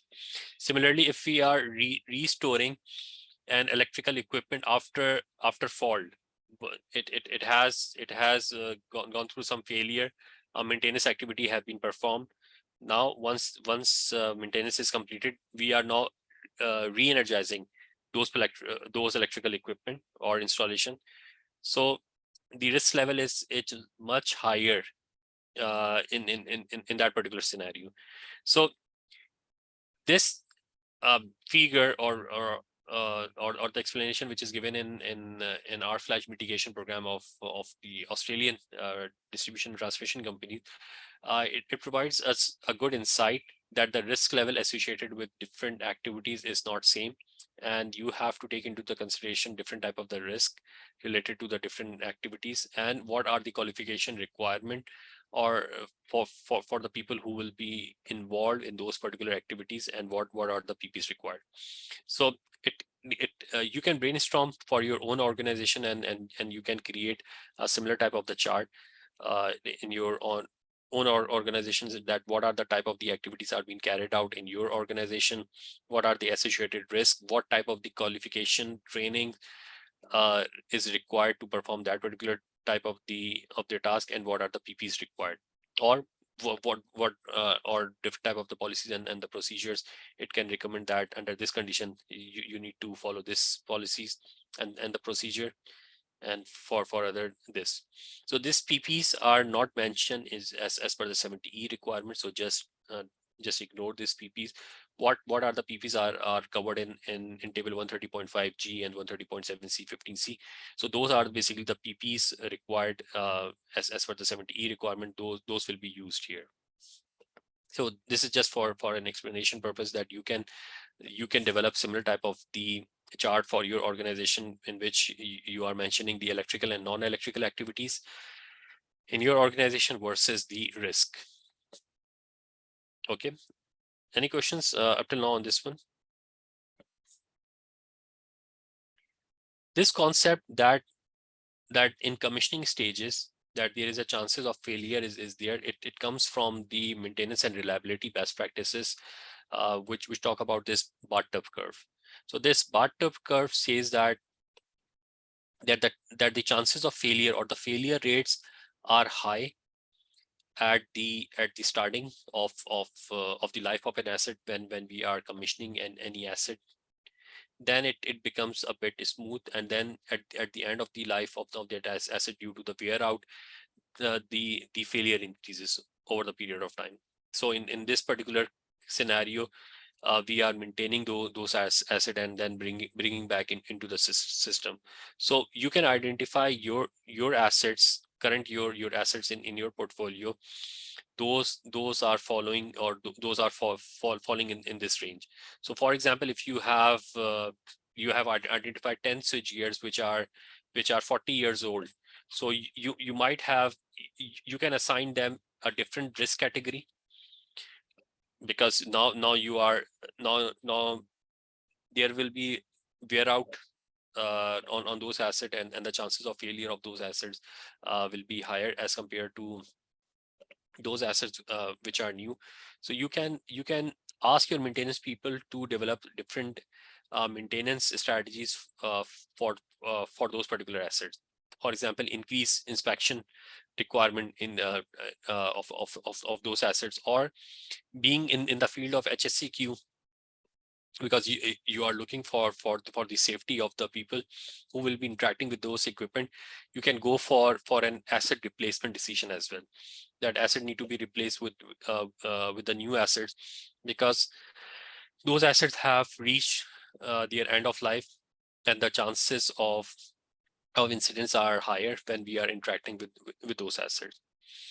On the other hand, when there is new commissioning is there, startup or commissioning activities there, so it need to be the qualified person need to be educated that is still there is a chances of a flashover or the failure is there if you are coming in contact with those new assets. So it's not like that you are starting a new asset and there is no chances of failures here.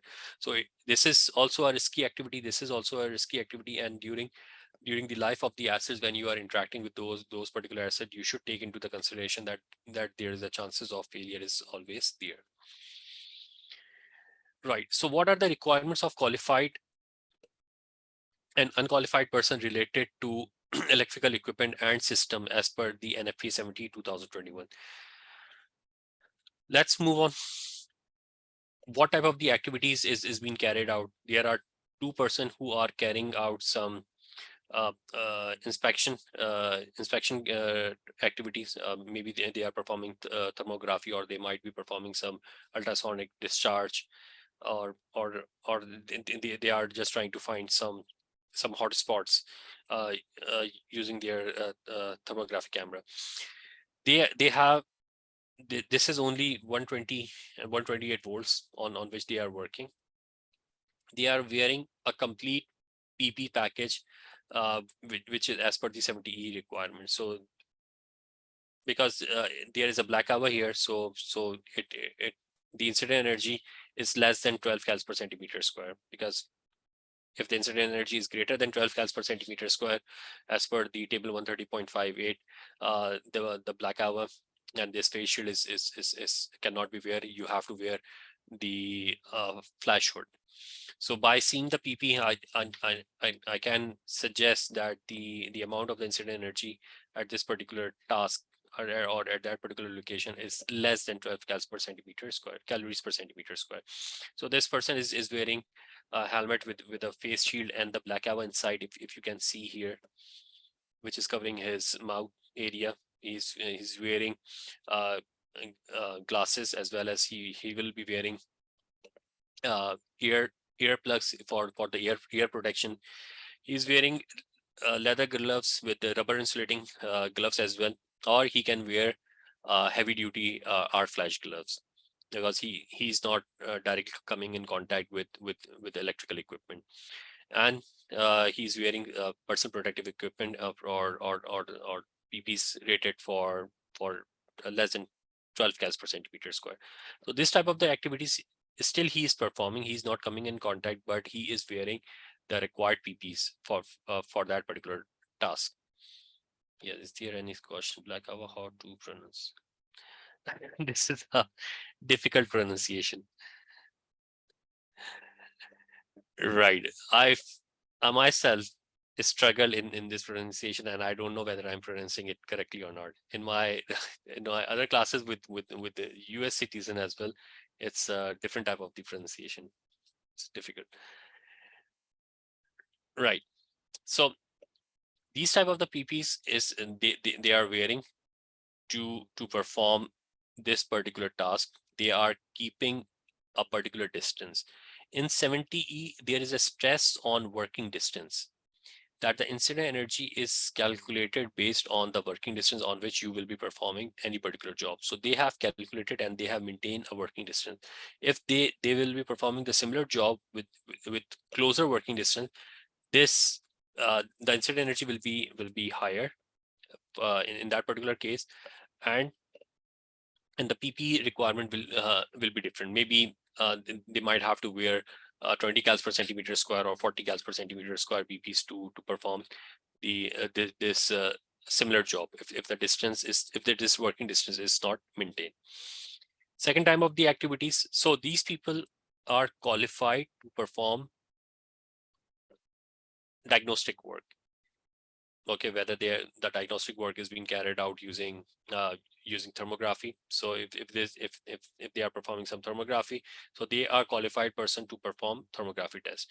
During this inspection, if they identify, yeah, they are wearing, if you can see inside their face shield, there is a black. This does not need to be in black color. It could be in white color as well. But here they are wearing this black thing inside the face shield.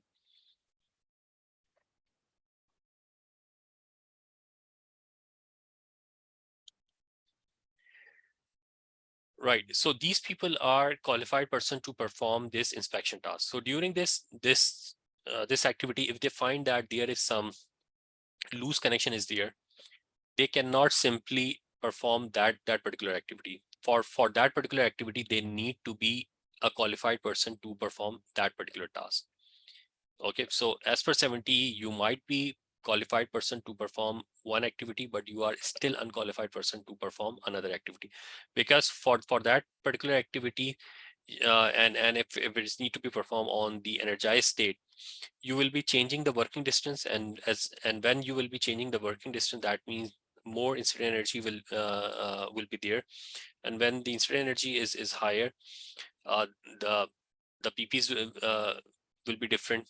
That means the result of the arc flash risk assessment and shock risk assessment will be different as compared to this activity which you are performing here. For this particular activity, the outcome of the arc flash risk assessment and shock risk assessment is that that this type of the minimum PPs are required, and this activity can be performed with this qualification of a person. Okay, but for this particular activity, you might, because might be the incident energy could be 40 cals, could be 60 cals, or 100 cals per centimeter square, and in that particular case, it's not advisable to be performed the task on the energized state, or this type does not fall under the exemption category of Article 110.4. So you have to establish an electrically safe work condition to perform the task. So the main point is that a person who is qualified person to perform one task is still unqualified person to perform another task until and unless he has been trained and he qualifies himself as per the definition of Article 100. Because from one task to another task, the working distance will be changed, the incident energy will be changed, so the risk will be different, will be totally different when you are performing task A as compared to task B. That falls under the scope change within the SMT concept. So most of the questions in the exam will going to test your knowledge about the scope change, that this person was performing this particular task. During this task, he identify that there is some bolt bolt is dropped, and he has to extend his arm to reach those bolt from the light system. Now when he is extending his arm to retrieve that fallen bolt, that means he is closing closing the distance. Previously the distance might be 18 inches or 24 inches. Now when he's stretching to take out that bolt, he might be the working distance might have reduced to 12 inches. That means the incident energy will be increased in that particular condition.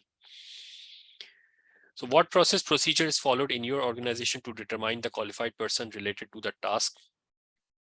So if anyone wants to provide his or input on this point, what we have discussed up till now, then we will discuss how the 70E says what should be the criteria for making a person qualified for individual task. Right now, if anyone wants to share his their personal experience.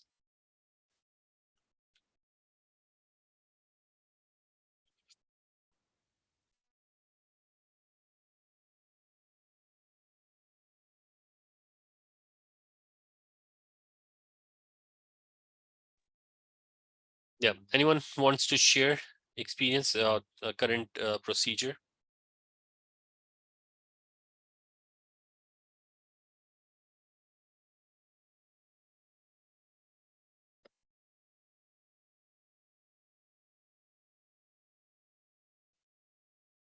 Okay, is academic background and specific training and training evaluation. Normally, if we talk about in most of the private industries, an electrician is allowed to perform any task at any voltage level. So in most of the industries, we don't have any particular process or the procedure to determine a qualified person for a particular task or the system. Let's look into the definition of a qualified person as per Article 100. It says that one who has demonstrated skills and knowledge related to the construction and operation of electrical equipment and installation, and has received safety trainings to identify the hazards and reduce the associated risk. So this is the definition you will going to find in Article 100. It says one who has demonstrated skills and knowledge. To whom he has demonstrated skills and knowledge, he need to demonstrate skills and knowledge to another qualified person who will be qualifying him as a qualified person. So that person need to demonstrate his skills and knowledge related to the construction and operation of electrical equipment and installation. So for example, the construction and operation of oil circuit breaker at 11 kV is different from the construction and operation of vacuum circuit breaker at 11 kV. So if I'm a qualified person for an 11 kV oil circuit breaker, still I am unqualified person for the for vacuum circuit breaker in my same organization, because I don't know about its construction, I don't know about its operation, and I have not demonstrated the skills and knowledge to a qualified person of that vacuum circuit breaker. In previous days, when the technology were limited, so there was only, for example, oil circuit breakers were installed. The technology change, vacuum circuit breaker or ACBs were introduced. So those technologies, if I have installed in my company and my electricians and my technicians or the engineers does not know about the construction and operation of those new technology there, so there is a chances that they will going to make mistakes, and there is a chance and there is a highly likelihood and a chances of incidents here. So that means those electricians and technicians and engineers are not qualified to come in contact with those installation, even at the same voltage level. So 70E is very specific about the qualification of a qualified person, one who has demonstrated skills and knowledge related to the construction and operation of electrical equipment and installation, and has received safety training to identify the hazard and reduce the associated risk. So he has received the safety training. He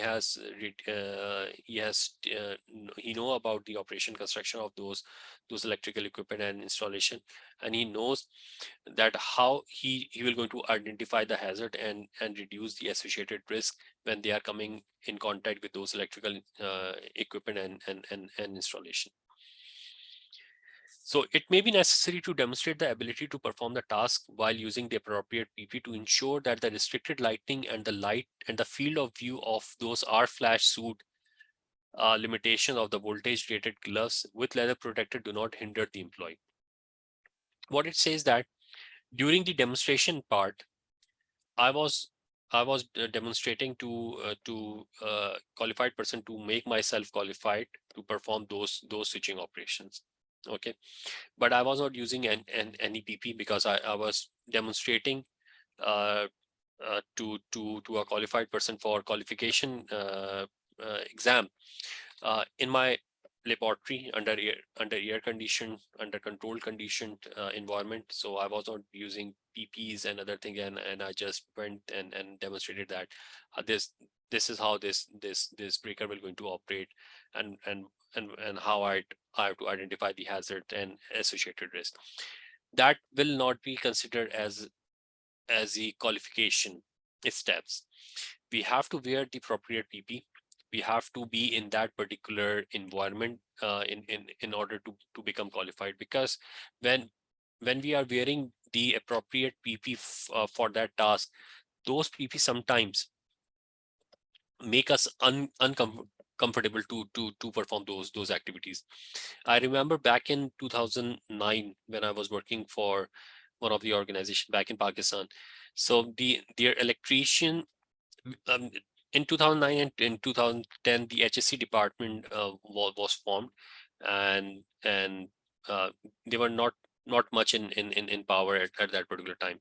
So the linemen used to work at the 11 kV pole, which is around 13 meter or 14 meter at height, wearing their casual slippers, normal shalwar kameez, and without any gloves. For them, they used to feel comfortable, and it was very fast to perform job without wearing those gloves. When this health and safety department was created, and the SOPs were created, and they were, and it was becoming mandatory to follow those policies and procedure. They started to take long time to perform the similar job, because for them now it's very difficult to perform those overhead connections or overhead maintenance by wearing those gloves and boots and other thing. So there was no transition trainings was arranged for those people from point A to point B. They were giving the PPs, and they were asked to perform those job directly. So as per the 70 definition now, they have not demonstrated the skills and knowledge to perform the activities wearing the appropriate PP. So they were unqualified. But this information was not available.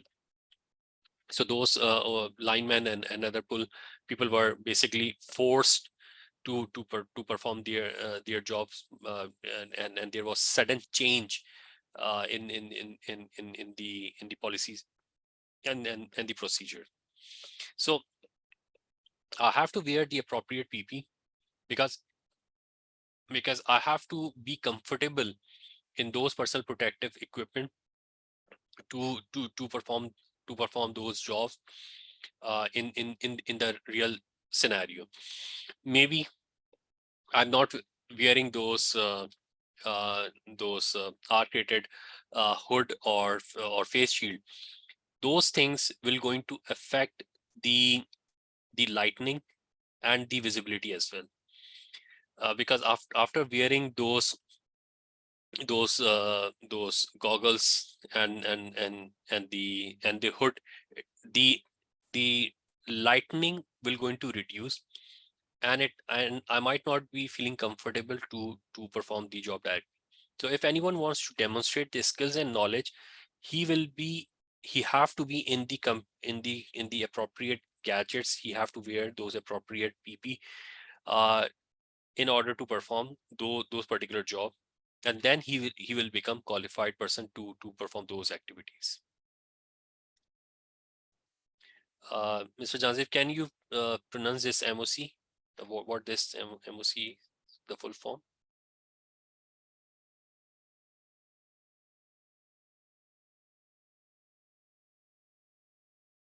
Please abbreviate this MOC.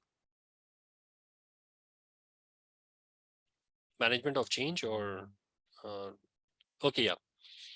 So this is I had in the starting talked about that you people will be the part of the management of change, because you will be asking to change the policies, the procedures.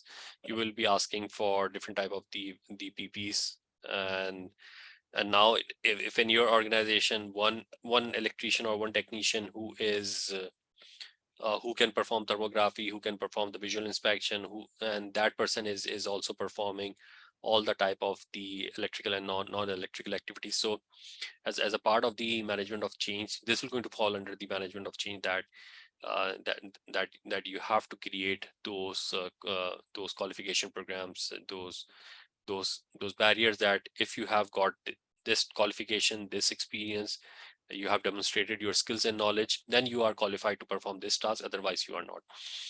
As for 70 definition about the equipment and installation here, so now if I'm performing some task on 132 kV, so still I'm unqualified person to perform the similar task on the low voltage system. If I'm performing the task on the low voltage system, I'm unqualified person to perform those tasks on the higher voltage system.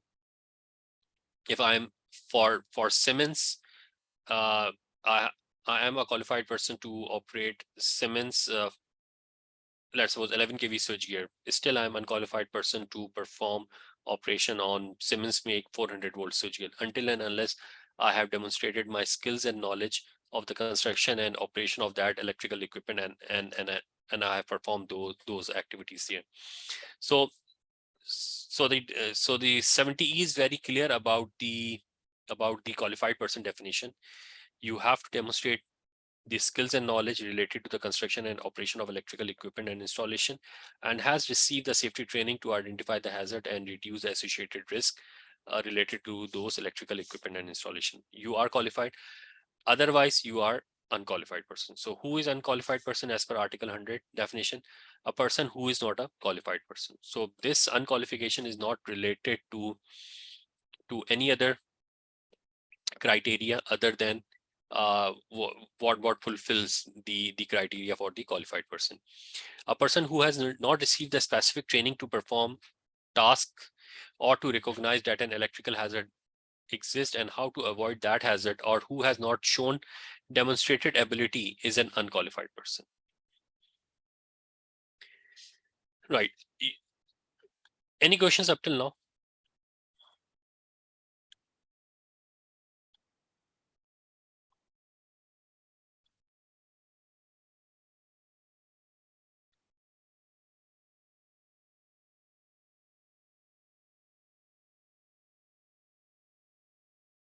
Okay, so what's make a qualified person? There is a complete points given as per these as per the 70 which you need to take care if you want to develop a competency matrix to define a qualified person. This I will going to share with you all. So it's not only take into the consideration one dimension about the qualification trainings requirement, but it takes into the consideration other domain as well. So what makes a qualified person? In order to be considered a qualified person for a particular task or one work assignment, this is very important concept that a person will be a qualified person for an individual task or the work assignment. So I might not be qualified person to perform all the tasks within an organization. So I am qualified person to perform inspection. I am still an unqualified person to perform maintenance activities. In order to be considered a qualified person for a particular task or work assignment, an employee should have the requisite knowledge of the electrical system, involved, and the required procedure. This exhibits is provided to assist both the employer and employee in understanding some of the skills and knowledge necessary to be considered a minimally qualified person under 70. So what are the skills and knowledge which it is talking about? Depending on the requirement of the specific job. So he should be trained and knowledgeable in the construction of the equipment, whether it's a rotary type of the equipment, whether it's a vacuum circuit breaker, whether its construction is related to air circuit breaker, it's an isolator, etc. and etc. So a qualified person who's qualified to perform switching operation on the vacuum circuit breaker or the circuit breakers, he has been given task to go and operate the isolator. He will going to operate that isolator on the live system. But the isolator cannot be operated on the live. That means he is not qualified person to perform the operation on the isolators. So that in order to be a qualified person for operation on the isolator, he should have the training and knowledge in the construction of the equipment, operation of the equipment and the system, a specific work procedure for the assigned task, how he will going to carry out that task, what are the work procedure involved, avoidance of the electrical hazard, selection of the test equipment. Now I have given a task to perform, to check why the voltage on the secondary of the transformer, or what is the voltage I'm receiving on the secondary of the transformer, and the transformer is 11 by 0.4 kV. So I need to have minimum of 600 volt test instrument with me, or 1 kV volt test meter. I can go and check on the LV what is the current voltage I'm receiving. But if I don't know the selection of the right test instrument, I will be using that 1 kV test instrument on the 11 kV side, and that will going to cause short circuit, and then it can cause a flashover, and then it can seriously injured me. So I didn't so selection of the test equipment, that will also going to make a person a qualified person or an unqualified person. This type of the This type of the things will going to be tested in exam, that what is required to be a qualified person. So testing, selecting a particular test instrument is also important. Safety related work practices, normal operating condition of specific electrical equipment, self-awareness and self-discipline, whether he knows that he is capable to perform this particular task or not. And if he is not, he need to be vocal in that particular case, that this type of the activities I cannot perform. For example, I am good in working under daylight in the morning shifts. Now I have been assigned a night shift without training, without providing information about the hazards which are involved if you are performing some night shifts here. So that person who is a qualified person to perform tasks under sunlight or under daylight, he can become an unqualified person when the shift changes and he does not have received a proper awareness training or briefing about that thing. So in that particular case, the self-awareness and self-discipline part will going to play its role, that he will be informing that that this is not basically the area in which I'm comfortable. For example, I have some height phobia. I can perform switching operation at the ground level, but I cannot go at a certain level, 10 meter or 20 meter high, and can perform those operation at a particular height. I can make cable termination at the ground level, but I cannot make those cable termination at the overhead pole. So there's those self-awareness and self-discipline about myself. I know about myself. I need to be communicating to the supervisors and to the authority that these are my limitations. I might be qualified person to perform these particular tasks in this particular environment, and under this constraint, I'm not being able to perform those particular tasks. So able to identify and understand the specific hazard associated with the electrical energy and the equipment, relationship between the electrical hazard and the possible injury, electrical hazards regarding procedures to be used, approach boundaries, distances. These we will going to consider, we're going to discuss in detail what is the limited approach boundary and the restricted approach boundary, identification of the impending failure. So what is this? Basically the impending failure. Maybe the equipment has not failed, but there is some impending failure is developing. For example, the insulation has deteriorated, insulation has damaged, and there is a chances that there is that the equipment will going to fail in such a manner that it will going to cause some serious issue to the people who are working on those particular equipment. Impending failure, it could be like before equipment failure, we are observing some vibrations, there is ultrasonic discharge is there, equipment is getting overheated, the noise of the equipment has changed. So those are basically the indication that there is some failure is developing inside the equipment. So a qualified person should know about, because he knows about the construction and operation of electrical equipment, and he should know how to identify the hazard. So when he is given a task to come in contact and to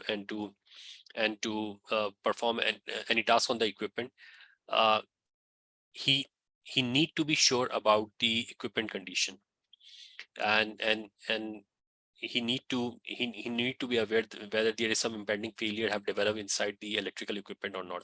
So if I don't know about the condition of maintenance or any impending failure, and I simply operate that particular equipment, maybe that particular equipment might going to fail in a way that may cause some serious injury to the person who is operating that particular equipment.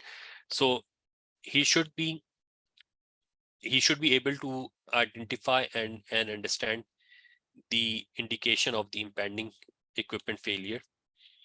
He should be familiar with the use of required special precautionary techniques, personal protective equipment, insulating and shielding materials, insulated tools, and the test equipment.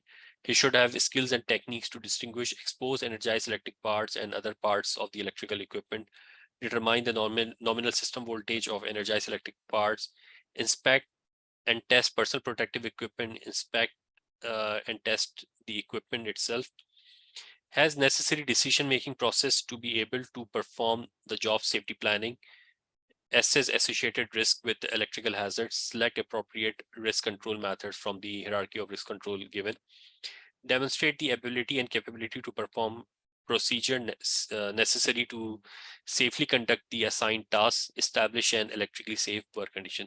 So these are some of the attributes or the skills and knowledge which is required to make a person a qualified person as per 70. So this will going to give you a good food of thought, and you can develop your competence matrix that if you want to develop this competency in your qualified person, what type of the awareness trainings and skill development thing you can develop for them. In addition, in articles, there is requirement for the retraining of a qualified person. So once a qualified person will not be a qualified person always. We always need retraining, refresher over a period of time.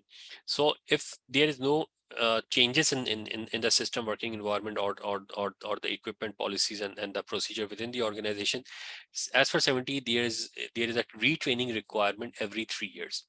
So if a person has not got a refresher or retraining for the qualification, for the task for which he was qualified, or he has been termed as a qualified, he becomes unqualified person. So if you are an auditor and you are visiting any organization and you have asked, you will going to ask for the training records of the qualified person, and you identified that the Mr. X, who was a qualified person, who got the training and became qualified person in 2016, and since 2016 he has not got any training up till now. So he will be an unqualified person now. So that will be in straight non-compliance NCR as per the 70E requirements. So if a company claims that they are certified against the 70E requirement, so they are not. So indication indicates employee not properly complying with the safety related work practices. If you have performed some inspection and you identify that the employee are not following the safety related work practices as per the 70E requirements or the organization electrical safety program, a retraining is requirement. It could be internal training. There is no mandatory requirement that it should be a third party training. So if you are carrying out the internal training, that will going to fulfill the requirements. So 70 does not say that it must be a third party training.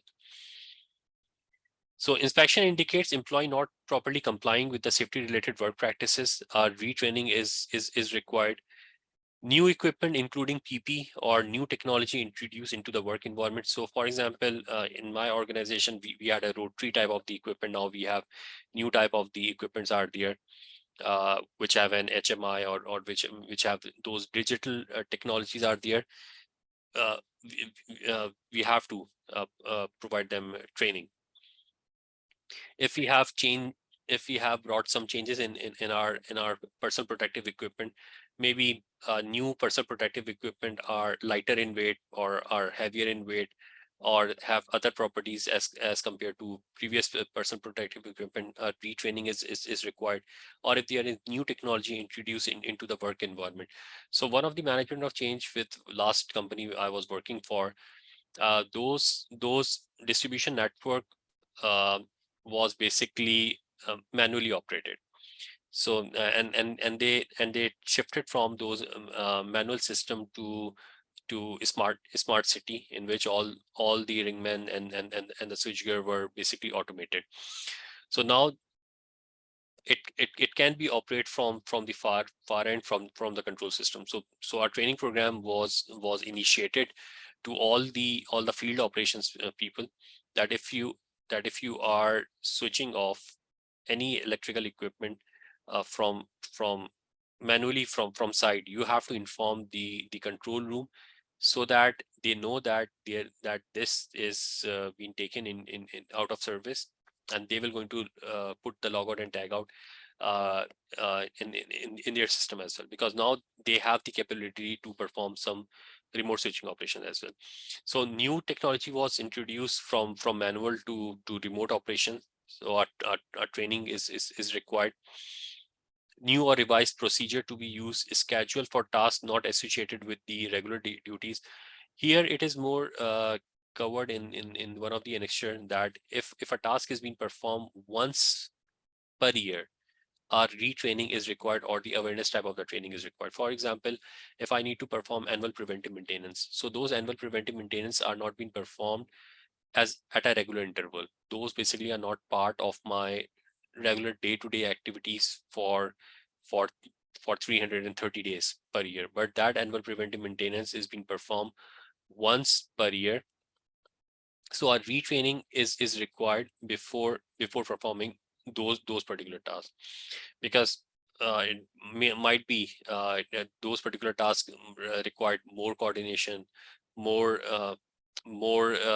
establishing an electrically safe work condition from different uh, more than one departments are involved in those particular type of the activities.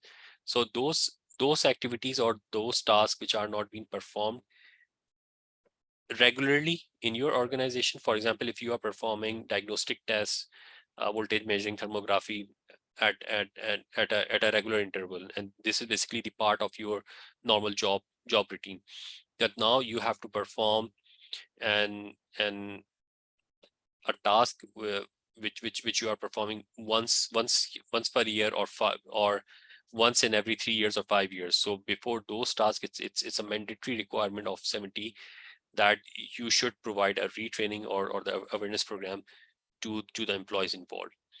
Retraining has not occurred within the 3 years time period. If no retraining has been carried out, you have to perform a person need to take those training in order to remain qualified. Otherwise, he will going to lose his qualification credibility. Requested by the employee himself. For example, I'm a very good cricketer, but there are sometimes I'm not finding my form well, so I need to get off from the international arena into the clubs, into the domestic. So those basically are the part of the retraining requirement, in which I'm out of the pressure and just playing my domestic in order to get the form back. So similarly, a qualified person might require a retraining if he is not he thinks that he is losing his competence, and he might require some days of from the site and want to go to the basics, learn or the refresh the basics again, and then come back to the arena with a fresh mind. So it could be requested by the employee. So if the employee thinks that his skills are not sharp enough to perform activities on the new equipment, new assets, or he thinks that his competency have faded over the period of time, and he requires some retraining. So it's a mandatory requirement that a retraining is should be provided by the employer to those employed in order to keep the status of the qualified person. So this chart basically summarizes the qualified person skills and knowledge, what makes him qualified person, what should be its attribute, and if you are not following those things, then a qualified person can become an unqualified person in the eyes of 70. Yes, any questions on this one or any clarification required?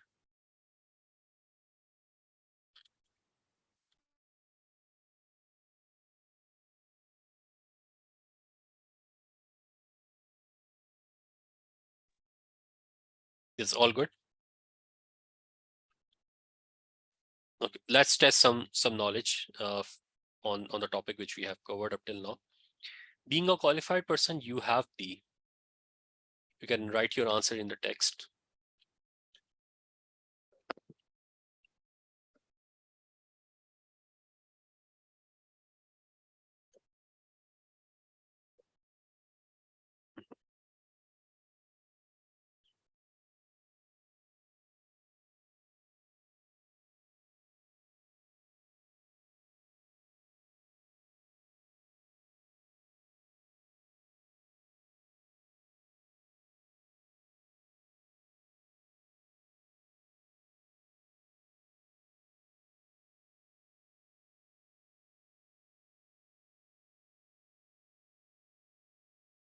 C is the right answer, training and knowledge to perform specific tasks safely. So being qualified, I can perform some specific tasks only.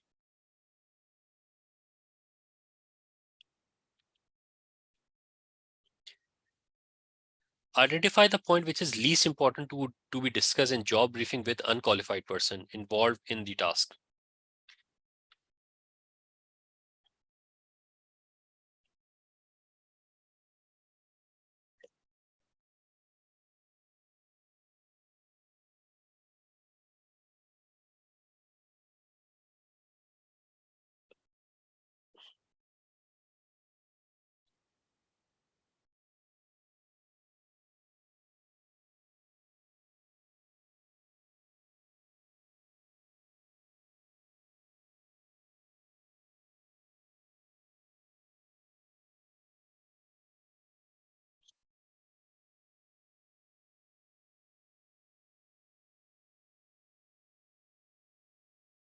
Basically, D is the right answer because for the unqualified person, electrical equipment design and the operating mechanism is not very important to be discussed with the unqualified person, but the energy source control, proper work procedure, special precautions, those are the things which we will be discussing in the job briefing with the unqualified person.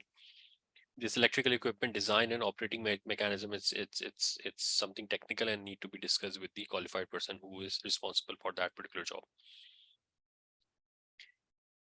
Next one, an unqualified person select all that apply.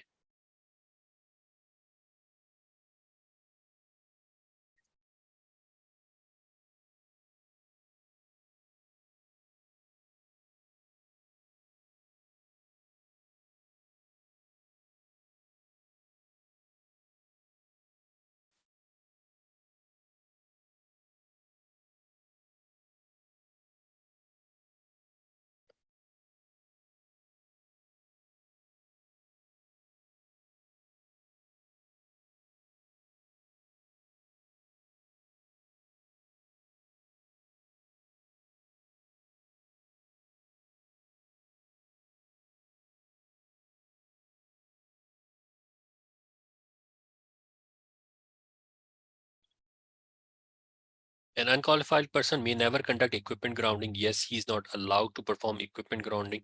May never work on energized equipment. Yes, he is not allowed to perform work on the energized equipment.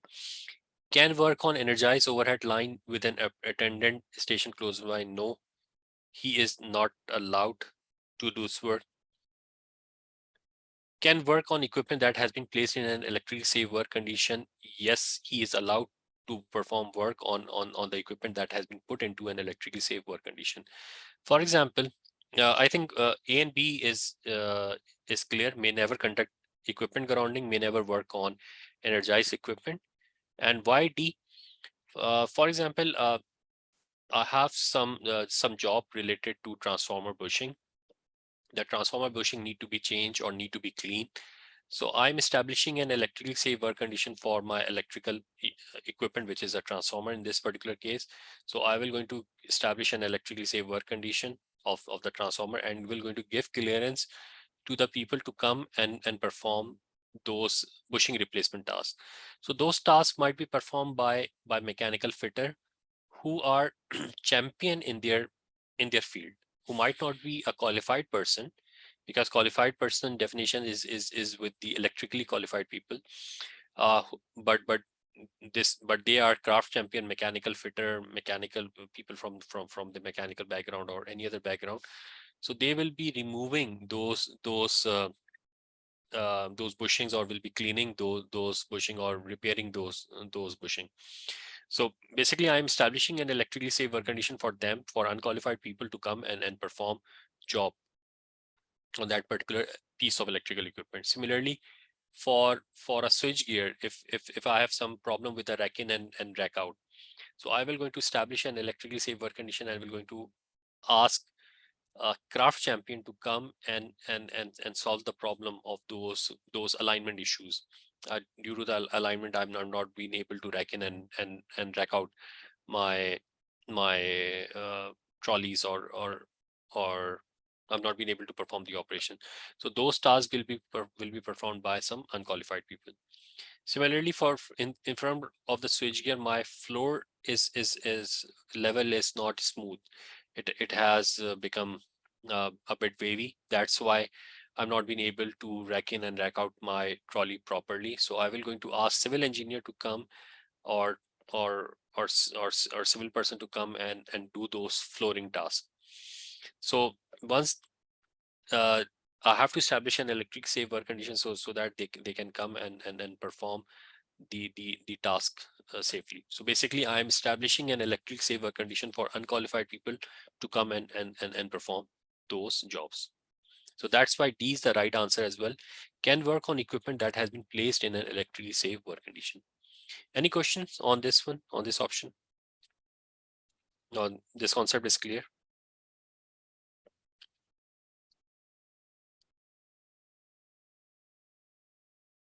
All good. Right. So what are the essential elements of safety in NFPA 70E?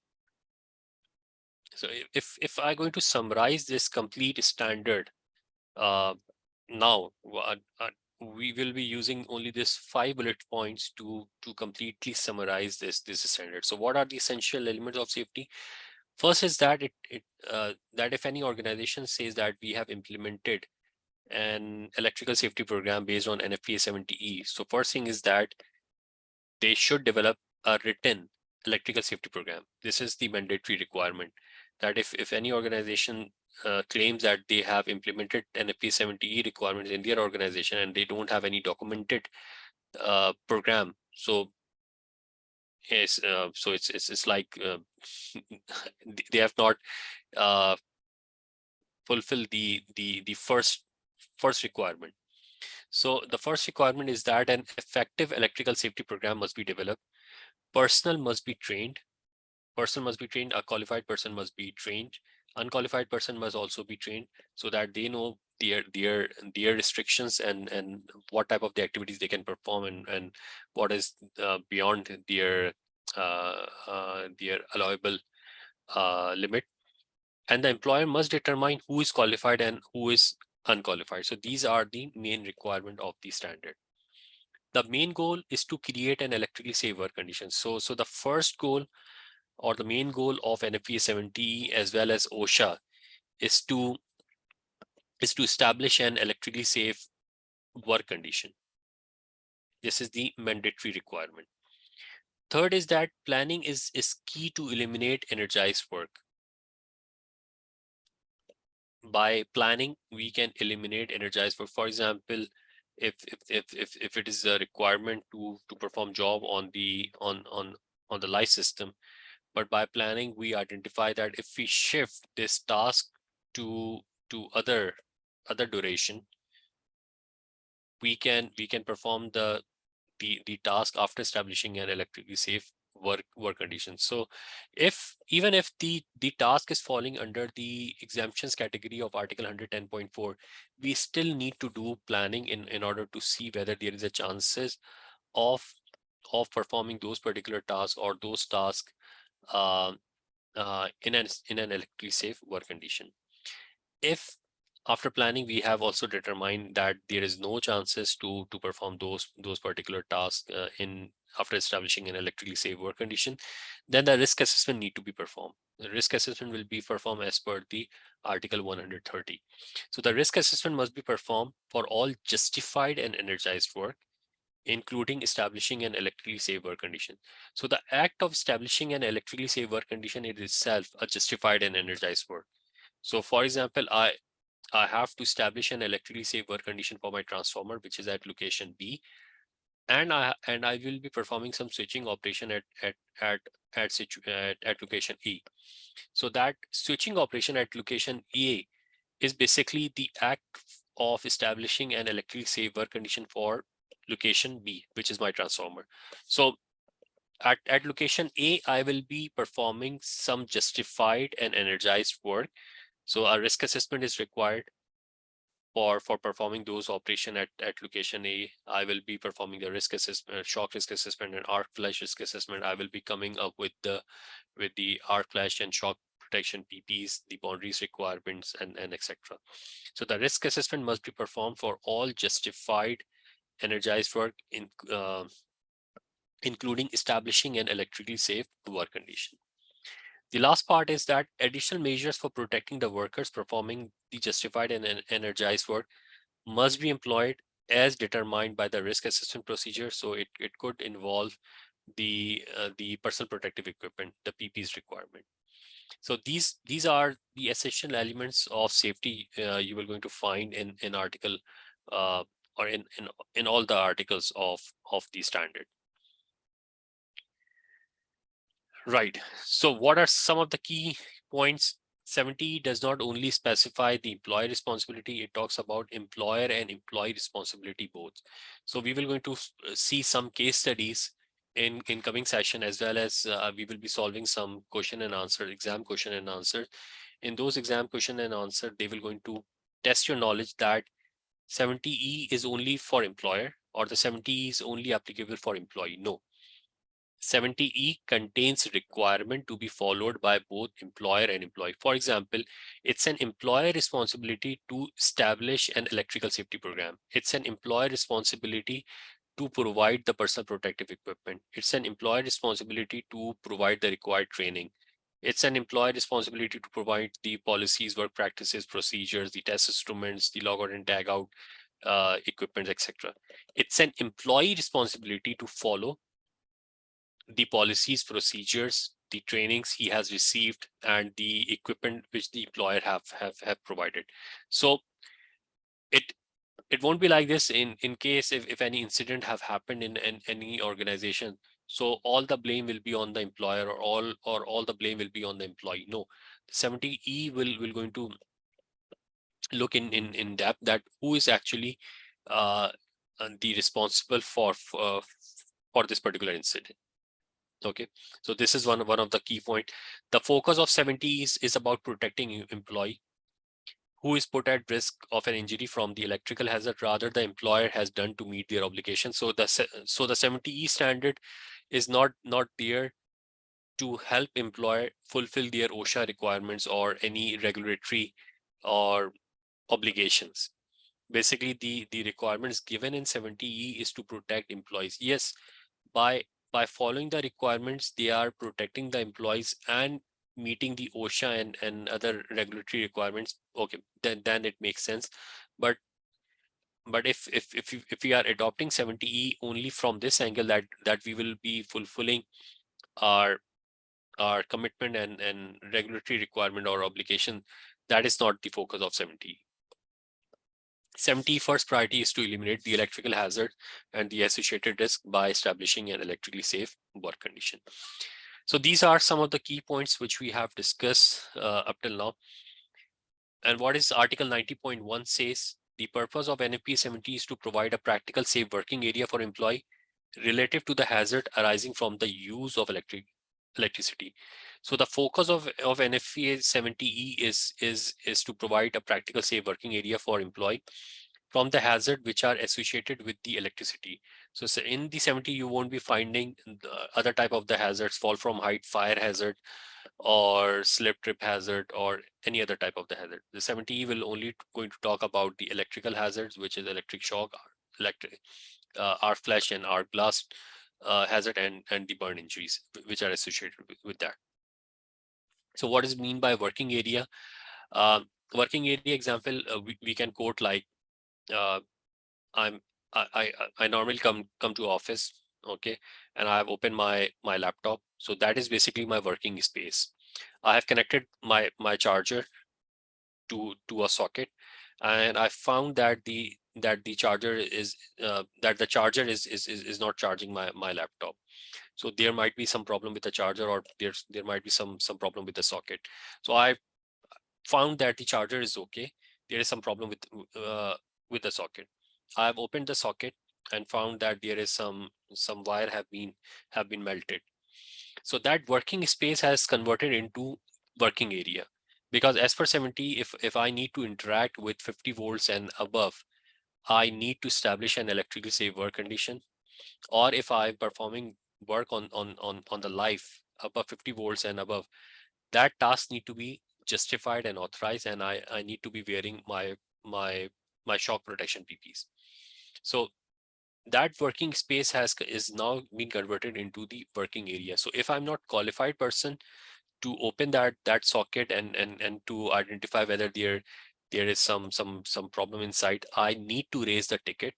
An electrician or the maintenance person from the building need to come and sort the issue for me. I'm not a qualified person to perform that particular task, because I'm a normal office worker, manager, engineer who is working on my desktop, doing some planning activities, designing activities, etc. But this task of opening the socket and trying to identify whether there is some problem is there or not, that as per the 70E falls under the category that only a qualified person are allowed to come and perform those tasks, taking into the consideration the work practices which is given in the 70. Is this concept, is this point clear, which is covered in Article 90.1, the purpose?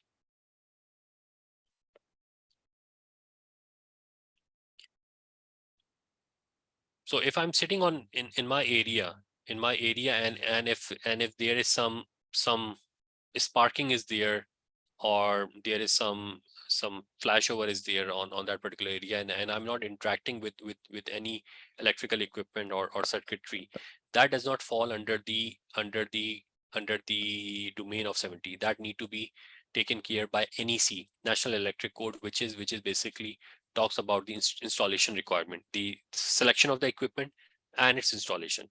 So if I'm not interacting with those particular equipment myself, I'm not performing any task, and there is some flashover is there, or there is something is there on with those particular assets. So that does not fall in the jurisdiction of 70E. So that needs to be taken care by the NSC. So the hazard which are arising from the use of electricity. So electricity is there. Now I am interacting with those electrical panel. I'm trying to open those panel, making myself coming in contact with those electrical equipment or bus bars. So then the 70E comes into play, and it talks about the work practices there.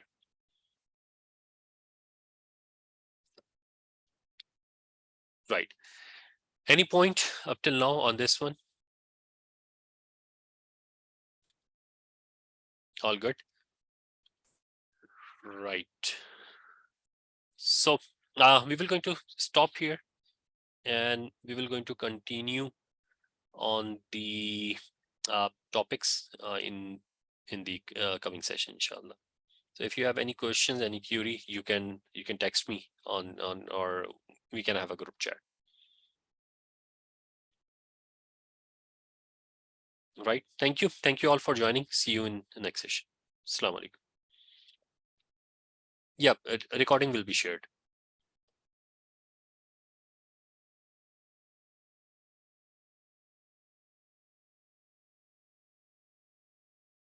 Thanks a lot. Assalamu alaikum.